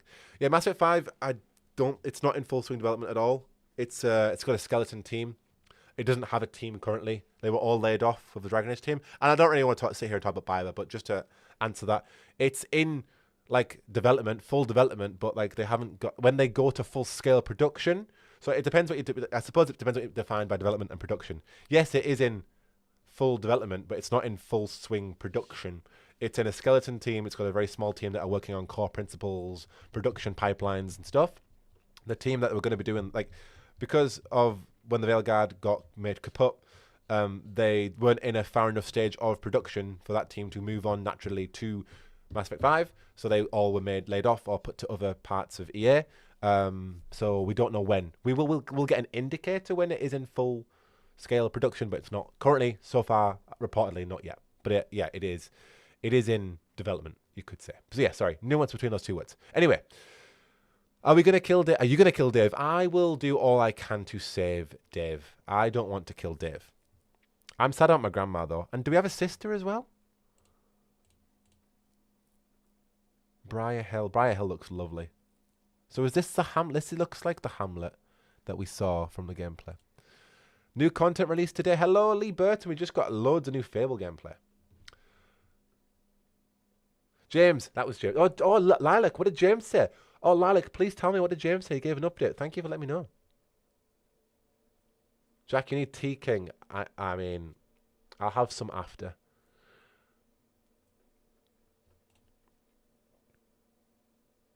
If they don't release it prior to GTA 6, they're going to fail insufferably. I think any game releasing anything before GTA 6 is going to have a hard time. Hello, City! Anyone buying RAM for PC would be pricey. Yeah, like we said before the stream, but for those who like, releasing a month before or a month after GTA 6 is a one-way trip to just, yeah, avoid that space. So autumn's good. So autumn is what? September, October, November? Yeah, because you've got the summer solstice in August.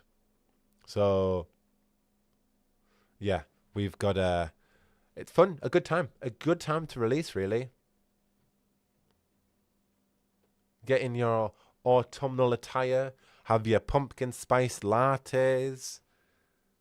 And, you know, roll on playing Fable for, like, long day stretches.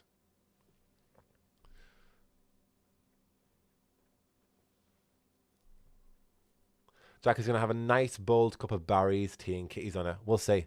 Apparently, James Olin said he felt his work on Exodus was done, so he's shifted to work on something else, but he hasn't left the studio. Yeah, oh, good. Thank you, Hev. Thank you, Hev. GTA 6 is currently scheduled to release in November. It was going to be May, but it's now November. I think it's November 22nd. If it isn't delayed again. There was a fire at the studio as of yesterday, which is scary. But yeah, it's currently scheduled for what? November 22nd, November 23rd, or November 29th. Late November. This is, yeah, this needs to be, yes, sorry. So yeah, putting that conversation together, yeah, this does need to be before November. I would say September or October. But if it's October, it should be early October. Because, again, you don't want to be a month before GTA 6 too much. Because, again, the hype train, I mean, are they going to do marketing? They don't need to do marketing, but still. So, yeah. September, I think, is probably a bit too early. It'd be brilliant. It'd be fantastic. But I'm thinking October. But even not like, there's the hype and there's the marketing around GTA 6. Then there is the discourse. And then there is it being in the charts and the sales and whatever. Okay, we need to pause on this for so long as well. So it's like it will be just in the conversation for ages. And I am interested in that game. I'm not interested in the conversations around it. I want to play it and just play it. Like you would not see Jackdaw covering GTA 6 on my channel. I don't know why I said that in the third person there and it shows the first person. But yeah, you wouldn't see me covering GTA 6. So this is what my biggest concern, which I know a lot of people, is how good is the character creator? Because they said think face presets or you choose between a few heads. So the guy, I mean, look at that. Look at that. Look at that. That looks brilliant.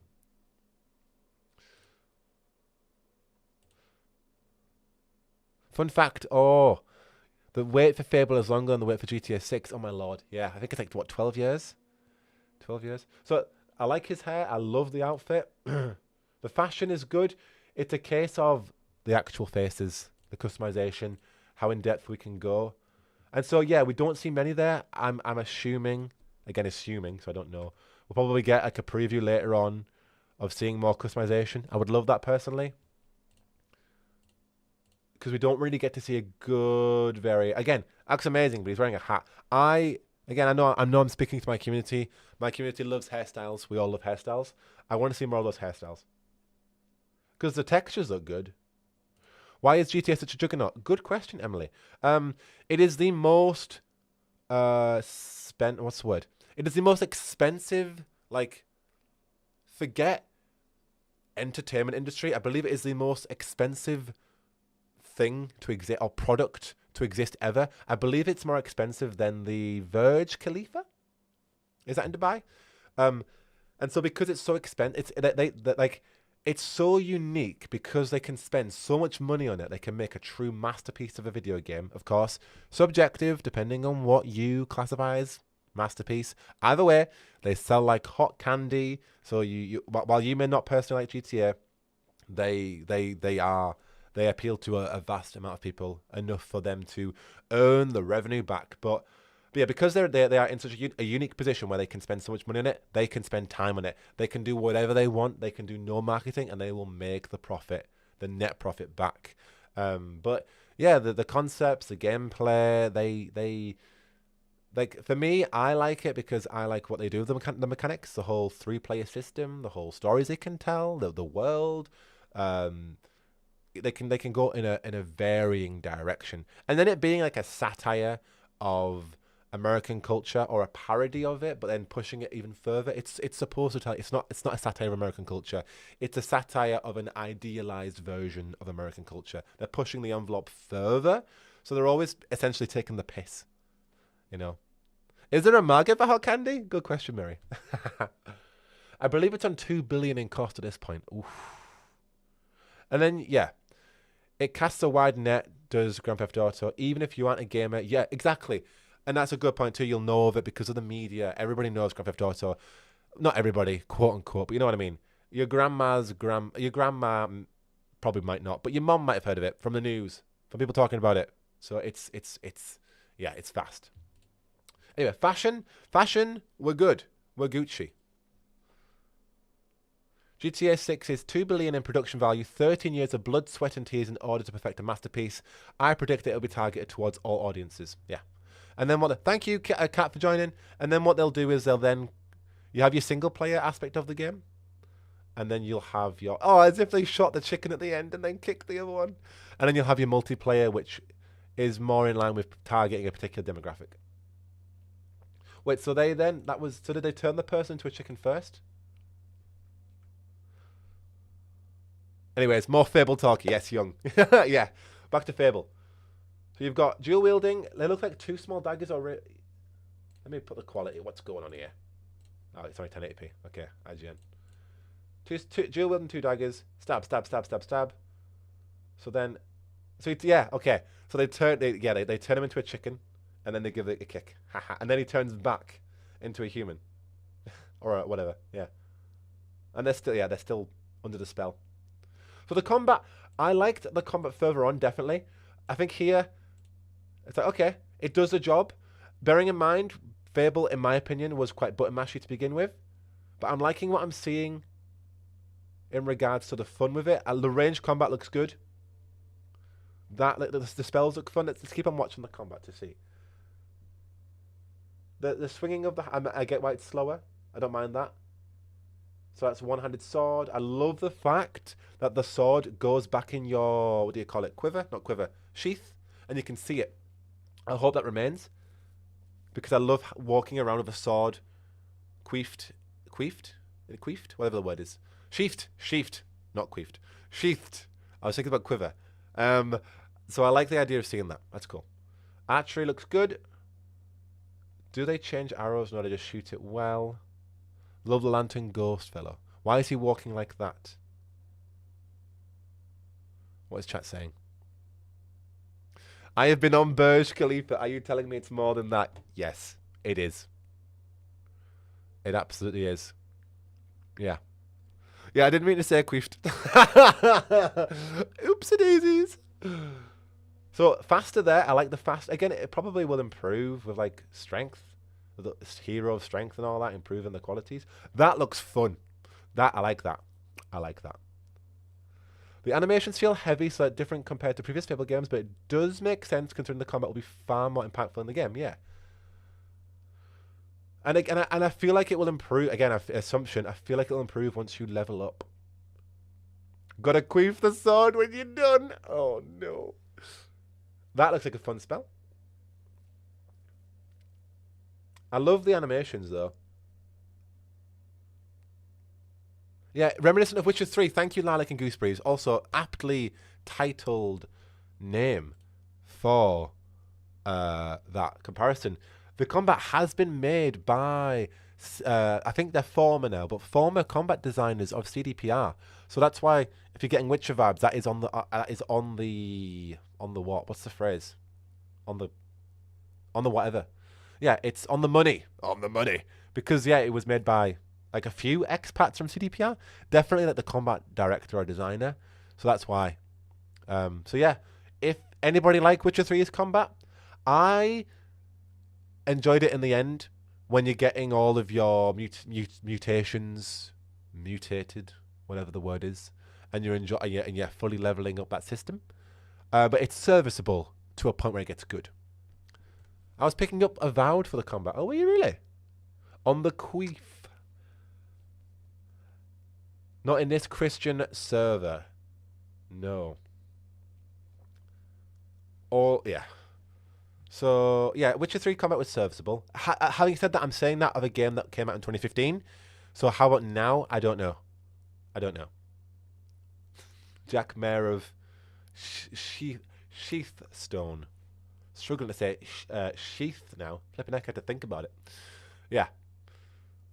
So combat is like, okay, more to be seen. And also, how does it feel like mid to late game? Because I'm okay with it feeling slower at the start, But yeah, mid to late game, I want to know. I want to know. I mean, this is hitting it for me with the jobs. Mayor of... Oh, no. I hope Fable drops early autumn so we can have its time to shine before the entire industry gets eclipsed by... That's what we need to look at here. By Grand Theft Auto. I agree. I agree. So for me, the fact there's a romance button, that sold it for me. For what I want, personally, is a Fable game. Romance buttons, yes, we're in. We've got marriage, date, the love hat over the bed, probably what? Woohoo? Woohoo! House or a shelter over the head, live together. And then the bird with a lollipop and a sack. Move out, move in? I don't know. Don't know what that one could be. This mistake will follow you for a long time. Everybody disliked that. Or it's like when you're playing a Telltale game. Everybody will remember that. I liked the Witcher 1 game combat. That's right, I said it. Damn, Gloom. Damn. No, I respect your opinion, though. But The Witcher 3 is really good once you get into it. Yeah, once... There was a few learning curves, and again, it was like, okay, right, I get it. All right, okay. But I even felt that about Cyberpunk. But then you're playing an RPG, you're not playing a game that is a first-person shooter. Or you're not playing it, you know. So, I mean, I'm somebody who plays, as you can probably tell, given the fact that we're looking at romance, I'm somebody who plays games for the story and the customization and the other bits. Stalk with baby, that's what it is. So I can deal with meh combat, assuming the other systems are good and serviceable and I enjoy. Where if you marry a shopkeeper, did they mention if you own the shop afterwards? They said more so if you own the shop and you get or if you own a business and you meet somebody while getting help to work for your business. If you marry them, where do they live? They could live in the business or something like that. So potentially, Sheath isn't helping either. Oh, why is Sheath not helping? What can I say? What's the right word? But I love this reputation system. I love the fact that everybody has a name and a role, and then a little description. So, I suppose, folks, question, are you marrying for love? Are you marrying for business? Are you marrying surely based on the vibes, or for beauty? Or for lust? Or for kids? What are you all marrying for? Stalk with a baby. And then we're giving gifts here. Just a quick explanation. Thank you, Neela, coming in.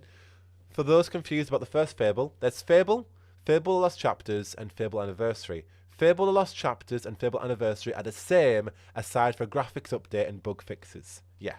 They also made a few minor tweaks to Fable Anniversary, with changing Jack of Blades' voice, which some people don't like, which is fair. Jack of Blades being one of the most iconic villains in, like, dare I say, fantasy, like, RPGs. Just because of like how cool and iconic he is. Dibs on the blacksmith. Go on, Shelly Bean. I was able to fix my issues with Cyberpunk by using mods. I made it so headshots always one-shot targets, unless they are chromed with metal implants on their head. It made it far more immersive. That makes sense. Yeah, that's a good mod to use. Fight me. Whoa, why would I want to fight you, Roxanne? So what have we got here? We've got... Is this how many, I assume, how many people live here? So you can then move more people in? Maybe the stalk of a baby... Oh, I don't know. But it's a residence. And that's how much it costs. I'd love to see the map. Anyone knows the character creation or presets? So they said you customize your character, but then they also then, in the same breath, said using, like, head presets. Correct me if I'm wrong. And Fable 1, you could only be a guy. That is true. Yeah, you were only a guy. So Fable 2, they introduced being also a wee lass. That made the game far more hardcore, though, because I made the same rules as for NPCs, so you had it play smart. That's how I wanted Cyberpunk to be. Oh, that makes sense, Gloom. Especially if you wanted it to be specific to the rules of the universe, it coming from tabletop as well. Scabbard, I'll tell you why later. Okay, I look forward to it. Is Scabbard better than Sheath? Chat. Fable and Fable The Lost Chapters are separated by additional quests and almost 46 hours of additional gameplay. I forgot just how much, but it's a good amount, and I'll definitely prefer The Lost Chapters over Standard Fable, for sure. Visit the Fletcher to get your quivers and scabbards tended. They said choose from a selection of heads, which kind of sounds like presets. So not expecting like being able to sculpt, unlike our sculpting game, or unlike like Fallout where you could sculpt, or I think the peak character creator for me is Dragon's Dogma 2. Like irrespective of what that game turned out to be, like the character creator is amazing, and even the Veilguard had a fantastic character creator. So yeah, you aren't escaping us, Jack. Oh no. So yeah, I mean, the context of that is you originally had an established preset character that you could not customize, and you were able to like appearance-wise, but then you customized them through fashion and consequences. So they would get like larger if you ate more food. They would be skinnier if you didn't. They would get more buff and strong with the more you level up your strength skills. Again, demon horns if you were mean, angel halo if you were nice. So going from that to now actually being able to customize presets is big. It is good. So I get it for new people being like, well, you know, modern day RPGs in 2026, I want to be able to customize my character. I want that sculpting part. I get it. However, for the context of hardcore Fable fans, this is a new thing for us. This is a cool thing for us. We like that. Yeah, also, by the way, like, yeah, the fact that you get a nursery, look at the level of detail here as well. And all the kids walking around. It's adorable. It looks cozy as hell, doesn't it? Can I make the children work on a farm, or are they just sort of out there? Don't know. Initially, you couldn't. But I don't know what they're going to do with this system.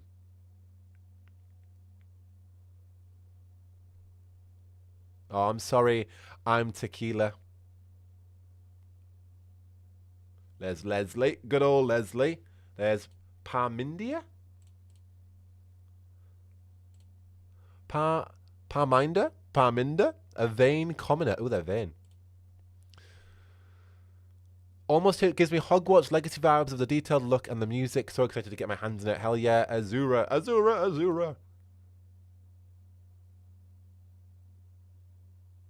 Town Crier. Yes, that's what we love to see. Return of the Town Crier. This is what I love. The ambience of it. The routine. The day-to-day. You know, who doesn't want to have, I mean, personally, who doesn't want to have a cottagecore, like, I don't know, I want to have a real-life cottagecore vibe where you can just chill out in a big, massive house like this and write and just look over here and ignore your neighbours and have a pint or two with ye old lass. You know what I mean? Know what I mean? Play checkers or something, or read or write. Game looks beautiful. I'm sold. Hell yeah, I'm Tequila. Same. Or I'm Tequila. Tequila. They must harvest the corn. I wonder if they age into teens. Yeah, it'd be cool if they had like a Sims dynamic where they could age. Again, fashion, big fan. They've definitely improved the look of the female hero. Her hair looks amazing. We need to see her face though. So I know that might piss a lot of people off, not seeing her face. But again, attention to detail. The lighting is amazing. You know, the caricature here. The caricature. I don't know if you can enslave children. But if you want to be a, you know, if they want to go, like, that's the thing. It's they're saying it's about consequences. Is that an option? I don't know. People want to do it, clearly. So, yeah, we don't know what you can do with your kids. The lighting, I love it. Love lighting. We want to know about me. I mean, you can kick this guy out of his home. So, poor guy, Oliver. So that's the meanie things we can see is kicking people out of their home and dealing with Daddy. Who's Daddy? Dave the Giant. I don't know why I called him Daddy. And so he dislikes us because we evicted him. Thinks we're heartless. And they're making romance. Shall we try? Should we try? Oh, other options we had there. Let's have a look. We have romance, something about business with a little icon above it. And also it drops down. So bookmark, select more info. Maybe the follow me option, a gift. And I have no clue what that could be. I don't even want to attempt to know what that one, even attempt to think what that one is. Beautiful, look at it. It's stunning. It's stunning. We can evict people, yeah. I'm going to evict everyone. Go on, Gloom. Have a town of evicted people. Just see, exactly. That's what we want, though. Like, break the game and see how far we can go. I'm going to try and stop gloating over how beautiful the game is, but, I mean, come on. This is Silverbrook. And we can see an apple here, so a grocer on the map, probably. Samuel. What was Samuel? I never mind. We'll let Samuel do his thing. There's our town. I think she was a town crier. Nope. She's a charitable commoner. And I love them, Jasmine. Look at the flowers. Ah. I'm buying a cottage in the Cotswolds. Looks just like that one. Literally. That's the dream. In the previous entries, there was a barber and tailor, so maybe you can choose between hairs on certain creation, but unlock more in the barbers. Yeah, maybe. Maybe surely we may unlock more later. That feels more natural, especially if we do start as a kid as well. And it always feels cool, like when you start as a kid, you have like a preset hairstyle or a few to choose between. But then when you get to the big city, you then go to a barber's. That feels more organic, more role-playing in that aspect of then I'm at a tailor's, now I get a haircut. So her hair is different to when we've seen it before. Or they've changed it. The ponytail came down normally in the pre-alpha, where it's now coming alongside her. So I like that. That's a good hairstyle. I'm going to have so much fun. Hell yeah, Hev. Evicting people, marrying everybody, divorcing everybody. What are you going to do? I like the hair again. Outfit's decent. This is Bowerstone. Butterfield Market. It's how I build my empire. Yes. The way I'm just going to stroll around in the game instead of strolling around outside it. Literally. Sorry. The way I'm going to stroll inside this game instead of strolling around outside RIL. Quite literally. Who needs the outside world when we have RPGs? You don't need to go to the Cotswolds when you can go to Butterfield Market. Cotswolds can also be full of tourists anywhere. You got to find a quiet, remote place or go at a decent time. Here, you can go and kick chickens. You again, said it before, love the fact that you gain reputation via doing things. So previously, essentially, folks, for those who haven't played Fable, you have a reputation and townsfolk will call you that reputation and you can buy those in the game. So in the original Fable Lost Chapters, which I'm gonna go with my experience of playing Fable Anniversary, your default is Chicken Chaser because you start as a kid from Oakvale, a small tiny village where you essentially chase chickens. And so townsfolk will refer to you as Chicken Chaser, and it's quite an iconic thing, and it's quite a vocal stim that has occurred in my own life. But you can buy more when you do more things, like when you become the grand champion of the arena, or when you kill a certain amount of enemies, you will unlock them. And people will refer to you as those. Whereas this, it's more organic and systemic, as you will gain them by doing the things. So when you kick a chicken, you're going to gain that, and people will call you that. Sparrow. Yes, Spectre. Sparrow was the name of your Fable 2 hero for a long time. Loved that. Chicken Chaser was Fable, the OG, Fable Lost Chapters, Fable Anniversary, whatever. And then Fable 3, you were a prince, but I forget what your name was, or how people referred to you. But yeah, a lot more organic. Love that. Like the hair physics. Dartmoor. Fancy toys for fancier children. It's a business. A toy shop. Tycoon. Rich tycoon. And then Esther does not like us because she is simply a humble commoner. We also did hear the female voice actor's voice for a few seconds. Maybe we'll check him out. Love the fashion. Look at that. I love... What do you call this? I'm sure Emily would know. The shoulder pads that come out. Love that. My lord. Ugh. And I love this. Right, okay. This is what we want to see. They think you're a rich twat. That is the British humour we want to see. That, yeah, Azura, yeah. That's what we want. That is what we mean by, for North Americans or people who don't quite get when I've been talking about contextually in this stream about British humour, that dry, that blunt. They think you're a rich twat. That's it. That's it. Like, that's what we want. There's no, ways to delicately wrap it up. It's straight up, you're a rich twat. Love it. Tudor fashion. The male walking animation seems a bit feminine. I was noticing that as well, Lilac. Can we see them walking? I wonder if it's like the same. We should note. Let's notice how the female walks as well. They better pronounce it correctly and not say what, like twat. No, they won't, because it's made in Britain. It'll have British voice actors. I trust that a British studio will ensure that twat is said correctly. I don't know how you miss the A out of twat like, but each to their own. Each to their own. Hello, Vampire Girl. Jack, will they promote beans on toast or tuna and beans? Jack, oh. I hope so. When did beans on toast come into existence? I hope they pronounce it with a Texan accent. Can you imagine? Twat? I couldn't do Texan, so I won't even try. I just know you pronounce it with an O. Twat. Or whatever. He's walking with purest sass. And the impeccable from an NPC, yes. Impeccable.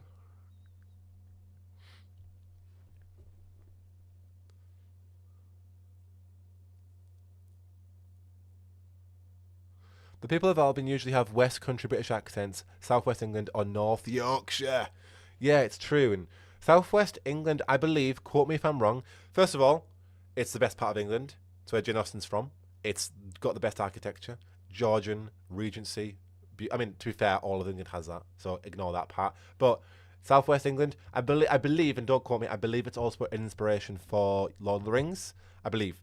I'm not sure. I know Tolkien was from London, but he did spend time in the Southwest. And that's why all the hobbits in the Shire all sound like Southwest. All right, my lover. Like, that is taken from Southwest, all the way down to Cornwall. So, yeah, Southwest is a huge inspiration for fantasy in England. So, it makes sense why they would. Having said that, we've heard already Liverpudlian, and I swear I heard Wales, or Welsh, sorry. So, it's nice to hear a good mix. But, like, Welsh is where a lot of fantasy stories come from. It's where a lot of Dragon Age inspiration was from, in terms of like not even like the Dalish, but like Flemeth or Mathal story was based on a lot of Welsh tales, like Dane and the Werewolf. The Three Trees for the Mabinogi is a huge inspiration. King Arthur is Welsh, comes from all that time period. So that's where a lot of our fantasy originally comes from. But yeah, if you were to do it more so in today's day and age, a lot of fantasy, Southwest, the Shire, Tolkien, that kind of thing. Also, an amazing place. As somebody who lives near North Yorkshire, it's hard for me to say that, but do it for Yorkshire. Lilac and Gooseberries, your grandparents from Yorkshire. Yorkshire. We love Yorkshire. We do. They have the best tea. And they always sound like they're about to sing. Right, what else we got? There's Dave. So this is the consequence of our actions, Dave. I feel like it's sad to just leave him there. And that's why they have a dragon on the flag. Exactly, Kitty. I do hope there's a lot of Yorkshire accents in Fable, because angry insults sound better from a Yorkshireman. I agree. Give us all the folklore. I'm glad you appreciate it, Azura. Yeah, I feel like it's sad to just kill Dave there. Who's actually going to let that man just hang there? I get it for like seeing what's going to happen. No, keep going. Oh, thank you, Shelley Bean. Thank you. You want me to keep... All right. Okay. I'll keep going with the law. Appreciate it. No, thank you. But he's also got a sister. He's got a sister. What's his sister going to do? All the folklore. Well, I actually do have the book, The Three Trees of the Mabinogi, on that shelf, but I will not get it out. But, yeah, who's going to let Dave rot there? I'm also going to shut my door because it's getting cold. I'm feeling a draft. So 2 seconds.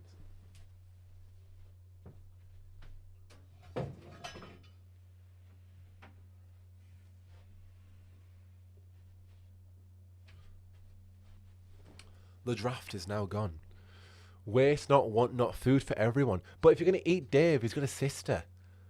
What's his sister going to do? Will he become a skeleton? Will he rot? We'll dine upon Dave this evening. Get it out. Jack, get yourself a cup of tea. No, it's okay. It's okay. It's okay. We've got water. Water will do. Right, the nectar of the gods. Go on, Gale from Waterdeep. I'm not the only one that sees it, right? Oh, did you see it? Dave and Beans. or Dave and Pumpkins. And I mean, come on, that's a beautiful cover. I love that.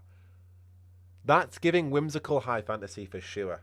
That's giving the vibes that we weren't getting from the concept art, if anybody had seen the concept art. I love that cover. And you got a little Hobbs head. Little Hob, you can't really see it. Oh, you can. Little Hobbs head hanging out. Cute. Have they got any more stuff here? You got some more stuff. Okay. And the music, beautiful. I would like to see the open world. I think that's my biggest worry, is what they're doing with it. Just because I get it, Fable's like, it's open and you can go to different hub worlds, but it's never been open world. And I'd like to see the approach they take in regards to how it works, how it operates, you know, fast travel, that kind of thing. No dog in this game. Is that 100% confirmed, Spectre? Or are we just wondering for now? Yeah, that's my biggest intrigue, is how they're going to handle that. Unless it's something we can get later, but maybe the horse plays in the dog role. That's a good yeah, maybe the horse is going to fulfill that gap. At least we're getting an animal in that regard. But yeah, even when we got the pre-alpha gameplay, I was like, is our mutt going to ride alongside us or run alongside us? I love that shot. That's beautiful. For sale. Look at that. Did I think they'd have shown in the gameplay if there was a dog? Yeah. Even Fable 2, there was a lot of like key concept art of the dog in Fable 2. So yeah, I feel like there probably isn't a dog. But if it's a reboot, the first Fable didn't have a dog, so I get it. Or we might get like a dog DLC. Most anticipated game in a long while for me. Hell yeah, Super Radness. What is doing it for you, Super Radness? For you to say that? Because I am feeling that urge. I'm trying to stay centered and see more and wait for more, just because of being burned in the past. But I'm definitely excited. Let me adopt a chicken then. Like, this world looks beautiful, so there's no doubt about it. And like the whole seamless technology, all that stuff, that'll be fine because it's Forza tech and they're working with it. You know, the studio knows what it's doing in that regard. I guess it's just how it operates, how it works, because we've been burned by open worlds before, where they're full of, you know, fetch quests or nothing, or it's beautiful to look at but there's nothing to do. So we'll see it. Call it Colonel. The Colonel. There's the Heroes Guild. Oh, the fact that I didn't even talk about this. The fact that the Heroes Guild is coming back it was something I wanted so much when I had been talking about what I'd like from it. I love that massively because it's a return to kind of, you know, the academic side to it, but learning who you are, who you're going to be, what hero you want to be, but then also having a family in that regard. It was really good. Which means more characters, more people to fall in love with, more heroes to romance, hey? But then we have the Humphrey trailer, or cinematic that we had, where like the Heroes Guild was empty and nobody was in it and he was chasing after an old apprentice. So there are parts of that as well. Of, are we starting from scratch with the Heroes Guild with Humphrey? Are we then going to then recruit more heroes? Are we rebuilding that part of it too while we chase down whatever happened as we become a hero in this world? Todd Howard's golden dog armor. If the dog costs extra, they know how to milk us, literally. Fable 1 is my favourite game. I'm just super excited to see if the series comes back and how faithful it is to the original. 1000% Super Radness. No, 1000%. No, I love that. Oh, Shelley, were you calling me Gale? I will take that as a massive compliment if you were calling me Gale. I don't know if you were. I don't know if I have perceived that correctly. But if I have, thank you. Jack, we think it's set before Fable 1 or in the 500-year gap of Fable 1 and 2, which deals with the fall of the Heroes Guild. For sure. No, for sure. Yeah. So it's set before Fable or in... Yeah, I'm on a similar wavelength with the fact that Bloodstone is in the game. I get it. It's a reboot, so they can do whatever the hell they want. So we don't need to be so time conscientious. I get it. But just ignoring what I just said there and being time conscientious, if Bloodstone is a thing and that hints to Fable 2... and Reaver, like it's set before Fable 2's events maybe, but still in that time period of Fable 1. But no, it's definitely still pointing towards Fable 1. No guns again, crossbows, bows, magic, Heroes Guild, not the fall yet. And like, I know it's a reboot, but are they still sticking with the lore and the fall of the Heroes Guild and those things? Like, we don't know. We don't know. It's a new chapter. It's a new beginning. They can do what they want. They can extend the Heroes Guild. I don't know if they'll... I don't know. We literally don't know. They could do whatever they want. So it's definitely before the Industrial Age, which I am a big fan of. Again, Fable 2 was amazing. Fable 3, enjoyed it. Not so much, but didn't like the Industrial Age. It changes the era. It changes the aesthetic. It changes all the mechanics. And I like the Heroes Guild as a fundamental part of the game. I think that the biggest thing I don't like about Fable 2 is how and I get it, that the time's gone, it's been 400 years since Fable, the original Fable, but they kind of go, yeah, we're done with the Heroes Guild, it's literally in the water and you're going to visit as a dungeon. Because the Heroes Guild in Fable, again, I've said it already, but I love that part of the family, the dynamic, and then the twists and turns that I won't spoil. But it just feels like a great part. I suppose like you are a part of something greater than yourself, and also like it feeling like a university or like a quote-unquote Hogwarts, so to speak. I like that in games. Thank you, Shelley Bean. Huge compliment that you would relate to me as Gale. Flippin' heck, I have never been related to as Gale in my life, so that means so much to me. Thank you. I normally self-insert myself as a cleric, let alone a wizard, so thank you. It's definitely after the first Power Stone was small in the first game for sure. But again, a reimagining so they can do whatever they want. But yeah, Bloodstone, for those who played Fable 2, is coming back. And we do see that. Oh, look at the architecture. It's so good. Let's try and find Bloodstone. I'll try and find it without any audio. Oh, if Oakville... Oh, I'd love that Spectre if Oakville made an Easter egg appearance. Please. So for those, this is Humphrey. Matt King plays him. Matt King is Super Hans from Peep Show. So this is the guy who mentions all the places we go to. You know, I'll put the audio on actually. Give me a minute. So we can see Bloodstone. In the north of Albion, you'll find mountains, craggy coastlines, spooky marshes, and the bleak, windswept city of Bloodstone. There we go. The bleak, windswept city of Bloodstone. Which, well, you know what? Pause that thought for a second.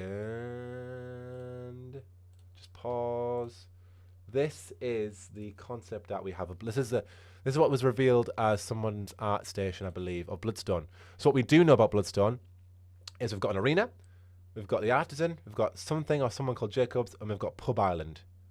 So that is fantastic. And now we know it's the north of Albion. Let me bring you back. Which, yeah, sick. Love that. The guild was amazing. I love the beginning where you were a child joining the guild and then a teenager doing the trials. It was so good. Literally, Neela. Yes. And then seeing people develop over time, the relationship dynamics of that. Yes. I want to buy a house in all of them. Hell yeah, Shelley. I think the lore in the new Fable might be different from the old Fable games. That's my theory. I think that's a safe bet to Vampire, just so they can, again, they're saying, you know, outright on Steam, a new beginning for a legendary franchise. They wouldn't be, I know, I don't, you know, it sounds like it is doing whatever they want to do. So, yeah. And that, I mean, that's the give and take of a reboot. Look at that. Beautiful. So, I mean, yeah, horse riding looks fun. Want to see them properly gallop, but no.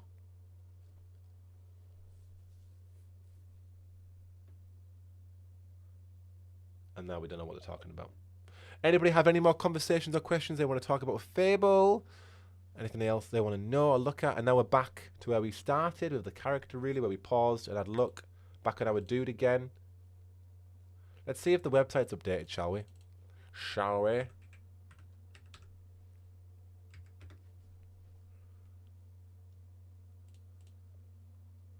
We've got Xbox Wire.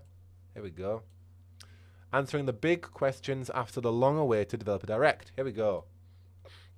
So I'm just going to read this out. Summary. Okay, so it's an open-world action RPG. It comes to Xbox Series X/S on PC, Xbox Game Cloud, Steam, PS5 and Game Pass this autumn. And it will arrive as an Xbox Play anyway. Then we have some water. They caught up with the general manager and the game director, Ralph Fulton, to get answers on some of the biggest questions. Here we go.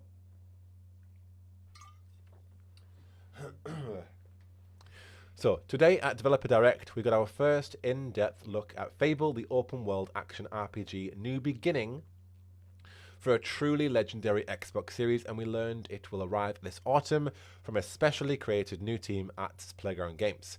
This huge, ambitious, hilarious game, nice, aims to bring what you love about Fable and provide a fresh perspective on this legendary franchise.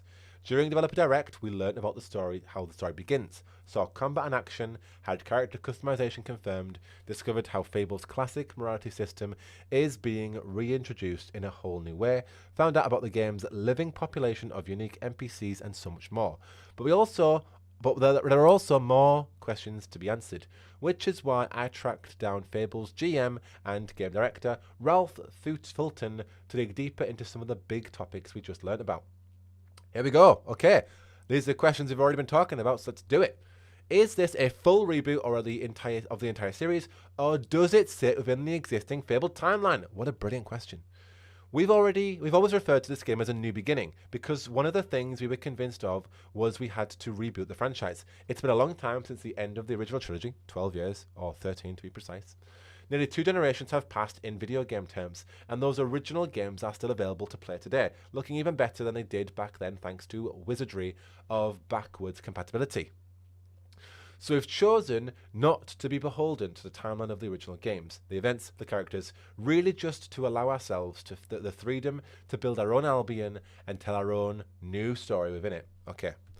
There's a lot of faithfulness in the way we approach this game, and certainly I think the inspiration of the original trilogy is really clear for everyone to see.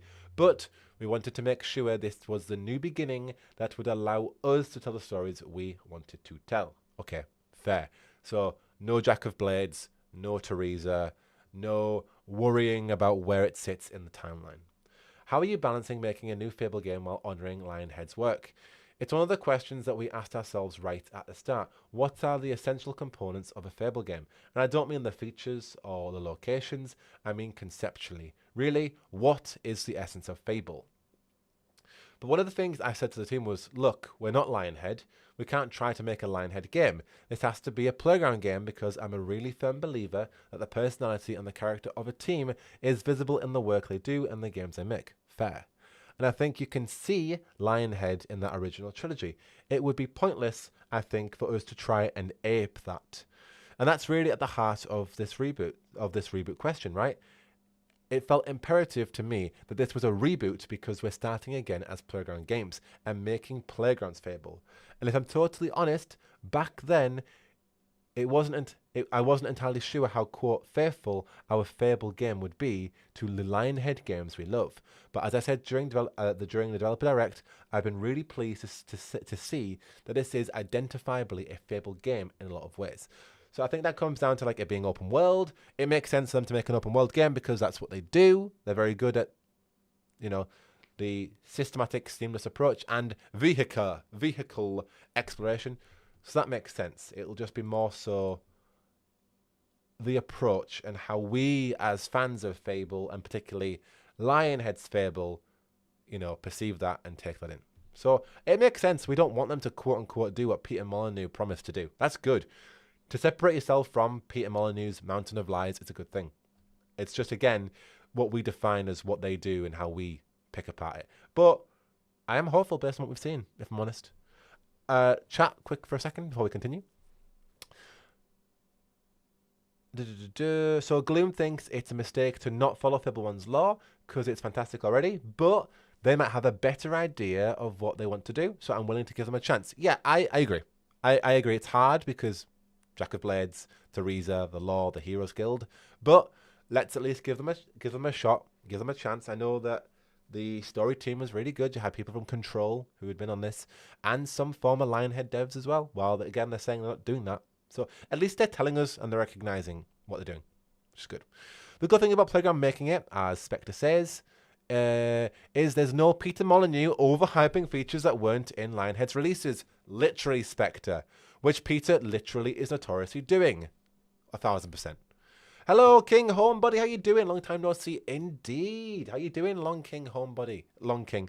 King Home Buddy. Honestly, Shelley, I don't mind that. If they plan on expanding past one game, it would be difficult to toe the line between fan expectations and freedom for the developers, and it seems like that's what they want to do. Cool. Right, next question. So to answer your own question, what is the essence of a Fable game? Fulton, we came up with a bunch of things. The first of which I would say we actually inherited from Lionhead. When we started working on this project, we got a treasure trove of documents from Lionhead that had been in storage. Like, we had heard that like there was like a Fable 4 that they were working on, and then they made Fable Legends or whatever. Something that I thought was just brilliantly Something that I thought was just brilliantly succinct was one of the documents which said Fable is fairy tale, not fantasy, which is just super neat. I guess our interpretation of what that means is that fairy tale and fantasy probably exists on opposite ends of a spectrum. I think we all know what fantasy is. The Witcher, Skyrim, Lord of the Rings, Game of Thrones. And I think tonally it's quite grand. It's sweeping. It's geopolitical. It's serious. You know, you can almost picture the colour palette of fantasy. And then fairy tale exists right at the opposite end of the spectrum. Fairy tales are intimate. They're small stories about regular people. They're not grand and sweeping. They're very personal and whimsical, and ultimately they deal with what happens when magic touches the lives of ordinary folk. And also they have this kind of moral component to them. And I think this is a brilliant description of what Fable really is. I love that, to be honest. It runs through our art style, definitely. It runs through our world building. We've really executed against the fairy tale idea in every part of the game that we're building. And then Fable has this other tonal pillar, if you like, which is Britishness. I agree, 1000%. You can't mention Fable without mentioning that it's quintessentially British. And what better to have a British YouTuber tell you all right now? It's cliche, but it's kind of true. It absolutely is true. And I don't think that's just because Albion is obviously medieval England through a lens. And it's not just because the cast have British accents. I think in the original game, and our games as well, there's a very British sensibility, a tone of voice, a way of thinking about things, and it goes to the humour as well. That British humour that the original games used to such great effect is an absolutely essential component of our game as well. And then it's about choice and consequence. We call that freedom. In the sense that it's the freedom to make the choices you want. It's the freedom to be the kind of hero you want to be. It's the freedom to go where you want and do what you want. And those things wrap into what people really remember about the original Fable games. And that's exactly what I mentioned at the start, but we'll go over that in a minute. And therefore it became imperative for us to include the ability to make choices.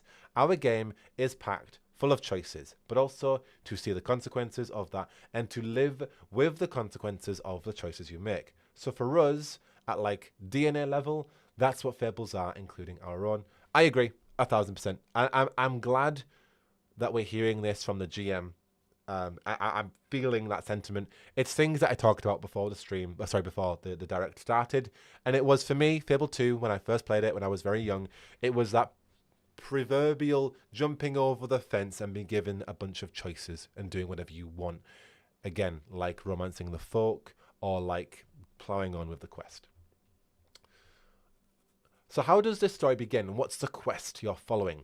In classic Fable fashion, you begin the game as a child. We absolutely love that. And that's when, and it's not to say a spoiler, your heroic powers emerge. You realise you're a hero, and everything changes from you for you from that point. And from there, we do a time jump. Oh!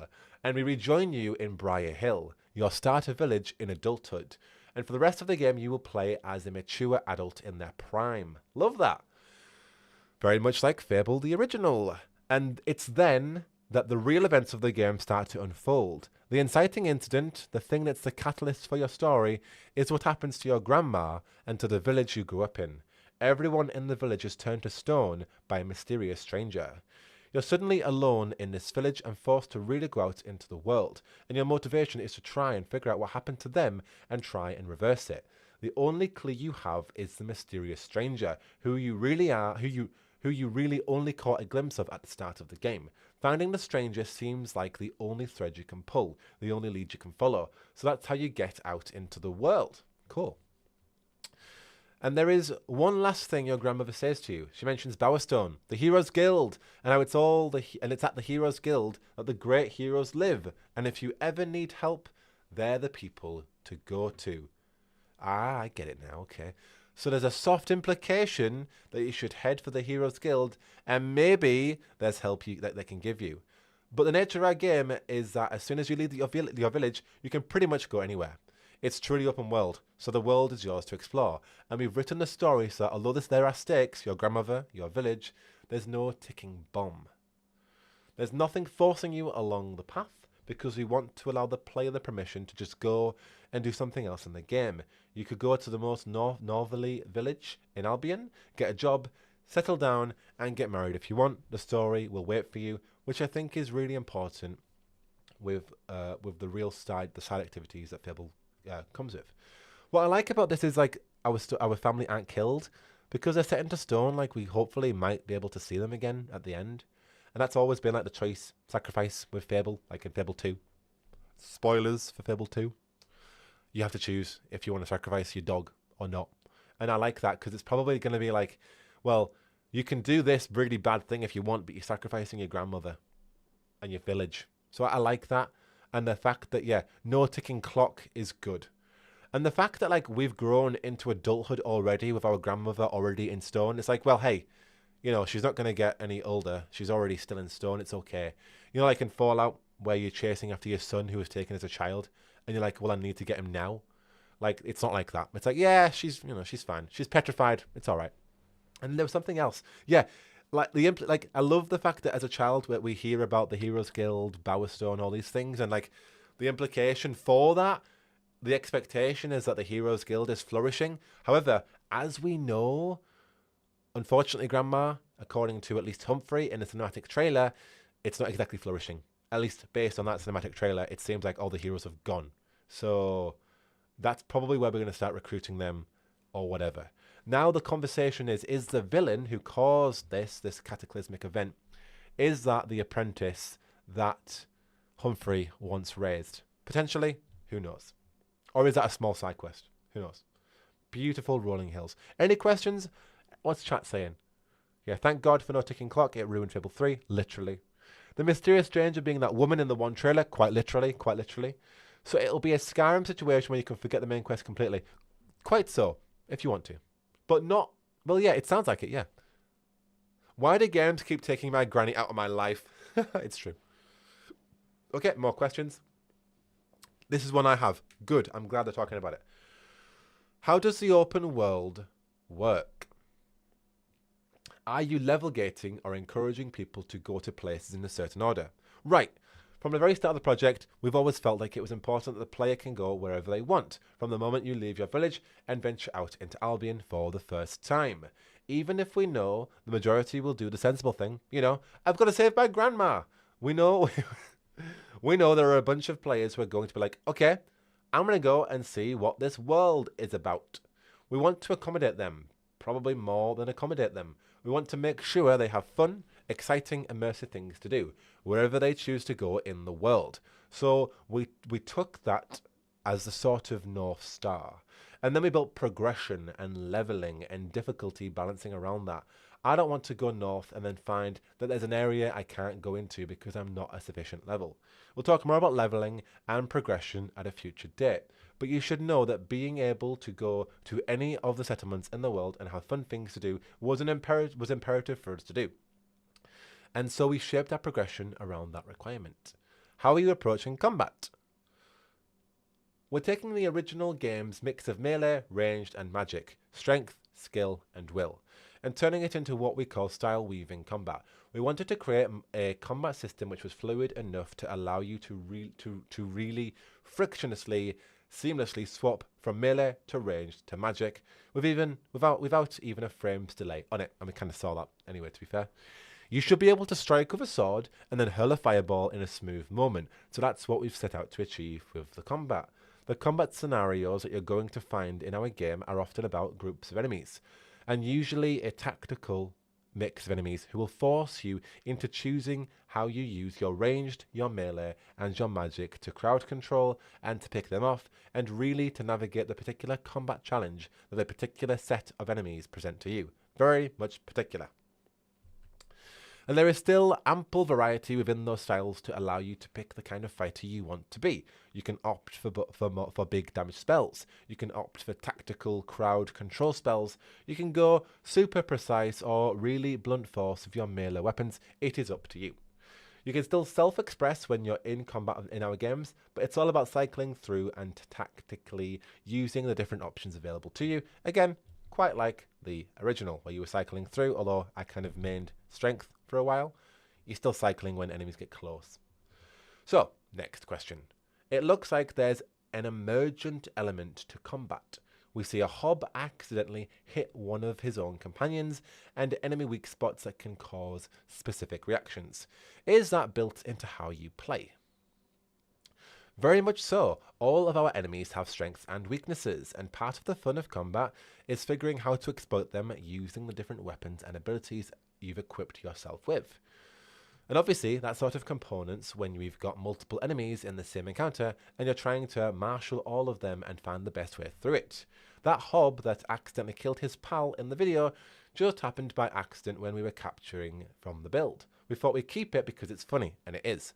And very much in keeping with that fan favourite enemy, absolutely. But yeah, keeping in as much of that kind of friendly fire-ish stuff as possible always adds a bit of chaos and a lot of humour to combat.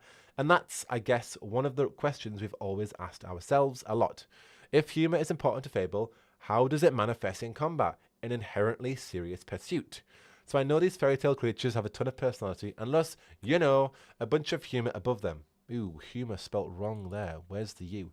And there's a slapstick element to some of them as well. Okay, what we got? We've got more questions. Cool. This one's a big one, I know. Who was asking about morality in the chat? Manny. How has the classic Fable morality system changed? Right, huge. Because this is something that I feel like was lacking. To take it right back to the start, morality was always such an important part of the original trilogy. Absolutely. Even the box art was really about even the box art was really about that dichotomy of good and evil. So we've talked about morality a great deal on this project. I think the original trilogy is inextricably linked with the concept of good and evil, but I think morally in video games has moved on in the intervening period. How we think about morality in the world today has really informed how we wanted to represent it as a game system in the game. That's to say, there's no objective good, there's no objective evil. Really, it's just about people's subjective opinions and what they choose to value in someone else when they make that judgment. Fair. So, as you saw in the developer direct, our version of morality isn't a sliding scale. We've chosen to anchor this around the actions you do. And specifically the things you do in Albion that are witnessed by at least one person. So if the things you do are seen by one or more people, you'll start to earn a reputation for that thing. Obviously, we always use the kicking chicken example because kicking chickens is classic Fable. So if a person sees you kicking a chicken, you will start to get a reputation as Chicken Chaser.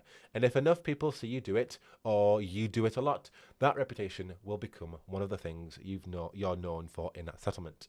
And people will react to you based on what they think about that particular reputation. But crucially, different people will view that reputation in different ways. Kicking chickens isn't objectively good or objectively evil in a way everybody will agree on. It comes down to the unique worldview of the NPC, what they think of you because of it. The same applies for being generous or being a bigamist or being a thief and so on. What does bigamist mean? A bigamist is someone who enters into a second marriage and while still legally married. Thank you. There are significant numbers of these reputations that you can get. You have a word cloud of reputations in every settlement, and they can be different from place to place. It means you can create completely different identities in all different settlements by being a different person and behaving in different ways. I love that immediately. The word cloud is how people see you in that particular settlement, and therefore it defines how they react to you in every way they can react. And these peasants are not backwards in telling you what they think as you walk around. That ranges from catcalling you in the street, how likely they are to be romanced by you, if you can marry them. It can affect prices in shops too. There's a whole There's a whole systematic trickle-down effect on your reputations to your experiences in that particular settlement. I love how specific they are going. I'm eating all of this up. It's a more potential filled system for you to go play with, because you are juggling the things you do, and you're juggling who sees you do it. You're deciding whether you're okay with walking around the town with people thinking that you're that. I struggle with that in real life. Now I've got to struggle with it in Fable. And if you're not, then there are things you can go and do about that to redress the balance. Or you could just go pay the town crier to start shouting about a new reputation to override one of the old ones. Cool. It's why we say our game will never judge you, but the people of Albion will. Sometimes people have said, well, that's the same thing, surely isn't it? But in a diegetic way. It's really not, because different people in Albion will have different perspectives of things you've done, which again kind of mirrors the real world. Like, to a T, I love that. Like, so as we saw before, you're going to be a rich twat to peasants, but then to the finer, more elegant folk in the other settlements and neighborhoods, you're going to be seen as one of them. That is so good. The level of specific, nuanced, behavioral gameplay they're doing there, I love that. Like, that speaks to my core. So chat. Nothing beats an Albion Reboot holiday that's £50 off a co-op, a coupe of 4. I don't know, ripping a nasty fart in Fable and getting evil points was perfection and peak gameplay. That's also fair. That we can call that questionably evil. LMO, I completely forgot about that. Damn, this means that this is a new morality system. Bandits and certain NPCs you meet will react differently on bad actions, if I understand that correctly. I think you absolutely do, Gloom. Looks like it can be a really fun for an evil run. Oh, definitely. Because it's like how people perceive evil as well. Because you can basically find your group.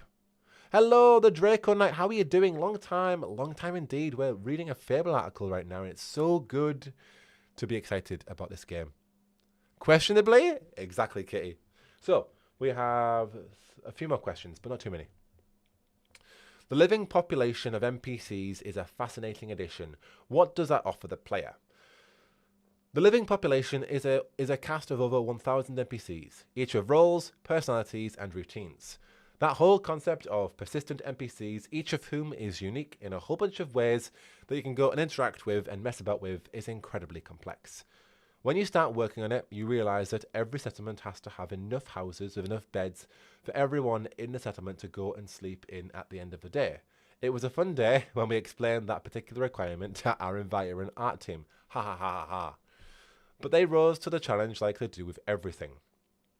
In games, you don't normally have to connect the dots quite so precisely. You know, you're just building a nice looking town. But in Fable, it also has to be a functioning town. As an example, early in development, we couldn't work out why one town was so empty during the day, and when we zoomed out in debug mode, it was because NPCs were getting up to work. But they lived too far away from their jobs, so they started walking to work, but didn't get there because their schedule told them to turn around to go to bed. It required a lot of working through, but it pays off because honestly, as you play the game, you get to know the names of the individual NPCs. You get to know what they're like, what they're looking for in a partner, where they live, where they work, all the kind of cool stuff. It's an extra dimension to traditional NPCs. Love that. Kind of reminds me of Skyrim or an Elder Scrolls game where you're getting to know the specifics of those NPCs. Does the living population tie into the main quest? Tying the main quest and the living population together in a really overt way didn't seem like the right way to go, so we've deliberately linked them in the lightest possible fashion. There are some times when characters in the main quest will reference your reputation or the things you've done previously, but we never want to force a player to have to go and interact with those things in order to progress the main quest. We know there are some players, we'll call them bards, who are just going to play through the main story. They're going to start at the start, and they're going to get to the end, and that's going to be the experience. That's entirely fine. That's a totally respectable way to play. But there are some players we'll call the architects, who we know are going to go and mess around with the system and just see where we can push them, see what they can achieve with it, and we want them to have the freedom to do that at any point. Question: did the weapons in Fable change according to your morality too, or am I imagining that? In Fable 3, they changed when you leveled up the particular skill, but I don't know about morality. I know when you leveled up in magic, you got or in will, you got more veins and stuff. The only question I have about this is, what about like the really cool NPCs in the story you want to marry? That's still possible, I suppose, but it's more, I guess, saying that all the NPCs are kind of like out of the gate fine. It's less so the main NPCs in the main story won't reference your reputation. But then can you even marry the main ones? I don't know. I suppose I'm an architect because I'm really curious about the eviction system. I'm feeling that too, Gloom. I'm thinking more about how much can we cheese it?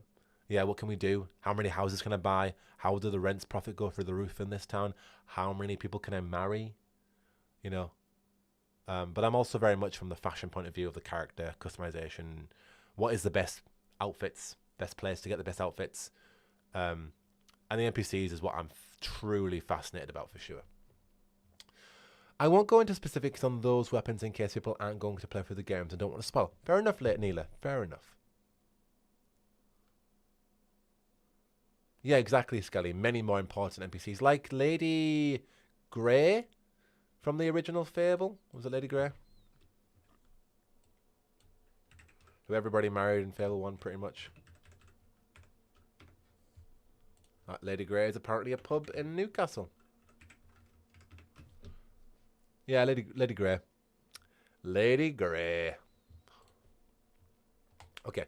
British humour is a... Again, you can't spell British humour and then put the U in it. Put the U in it.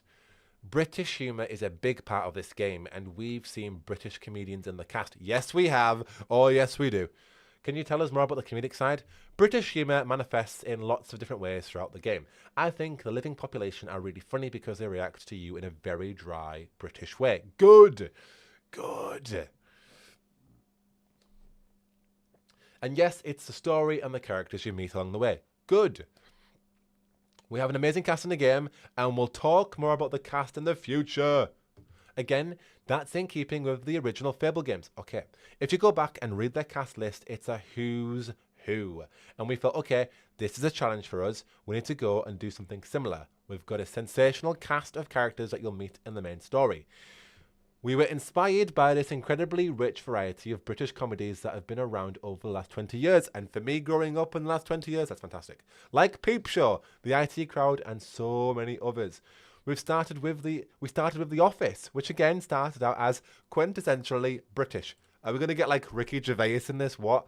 But also travels really, really well. Not just the IP, but a lot of the techniques and the devices that it's popularized. You know, it's that really grounded, awkward style of humor which really appeals to us. So we can expect like swords trapped in jelly. And the actors who have been in a lot of these shows, and indeed some of whom are in our game, they are known all over the world. So, okay, fantastic. Office cast. So when I talk about The Office, I'm thinking about the British Office, not the American Office when I'm saying that, because that was the first one. But Ricky Gervais did both, so whatever. All the people in The Office. The other cool thing about The Office is something we've kind of nicked. You may be seeing in our trailers that we have a sort of mockumentary interview style. I think a lot of people assume we just did that for those trailers, but it's actually a device we use throughout the game. Wow. Okay. We'll play the trailer after this then. I've never seen it in games before, but it allows you a way to really neatly tell a joke and drop a little bit of character detail in a way that would feel really clunky in a dialogue, but suddenly feel entirely natural when you do it to camera. So I wonder if we're doing a mockumentary style, if there is an interview style, who the narrator is then. Who's the narrator? And this is amazing because, talking about the cast, I ain't kidding, like Fable has had some of the best casts in video games. Stephen Fry, you know, Zoe Wanamaker, not Zoe Wanamaker. Yeah, Zoe Wanamaker, no. Flipping, off the top of my head, who's the butcher? John Cleese. Patrick, what's he called? Michael Fassbender. Yeah. Who else we got? Fable, I don't remember many from Fable, the OG. And Fable 2, I mean, we could just look, to be honest. But yeah, we'll watch that trailer again, though, about the mockumentary. Simon Pegg. Anyway, last question. There's a lot more we haven't seen here. Can you tell us what we might learn about before the game arrives? So one element that we deliberately didn't touch on in the developer direct is the main story, beyond the opening few quests. There's also the cast I mentioned, and there's a lot of choice and consequence that happens all the way through. I'd like to see more character customization as well, personally. But honestly, developer direct for us is more about answering a bunch of questions we know people have of our game that we've been silent for so long. This was the opportunity for the team who are making this game to talk about it and answer some of those questions we know fans have been asking. Yes, character customization is one that we were delighted to clear up. That's something that we've been sitting on for years now, but it's great to be able to tell fans that, of course, we have character customization. In Fable, you can be the hero you want to be in every sense. Imagine Frankie Boyle. As you heard in Developer Direct, we launch in the autumn, and before that, we'll be talking more about our cast, more about the story, and we can't wait to go deeper into gameplay aspects like combat, progression, weapons, exploration, the social and economic sims, and all that good stuff. We've got a lot to share. I am hyped. I cannot lie. I am very much... There is not me... I'm not sitting on the fence here. I am so excited. Like, it's hard for me to be, like, not excited about this. It's sick.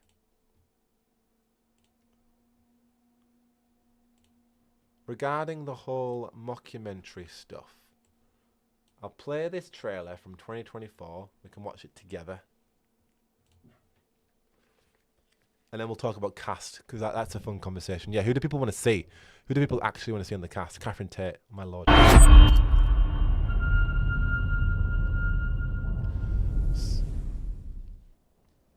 Oh, So right. You. Mockumentary straight away, right? We didn't even see it. So, you want to know all about heroes, do you? Well, you have come to the right place.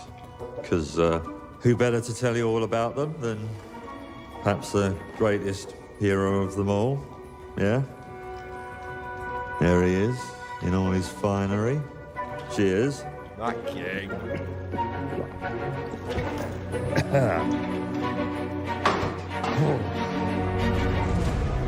Humphrey.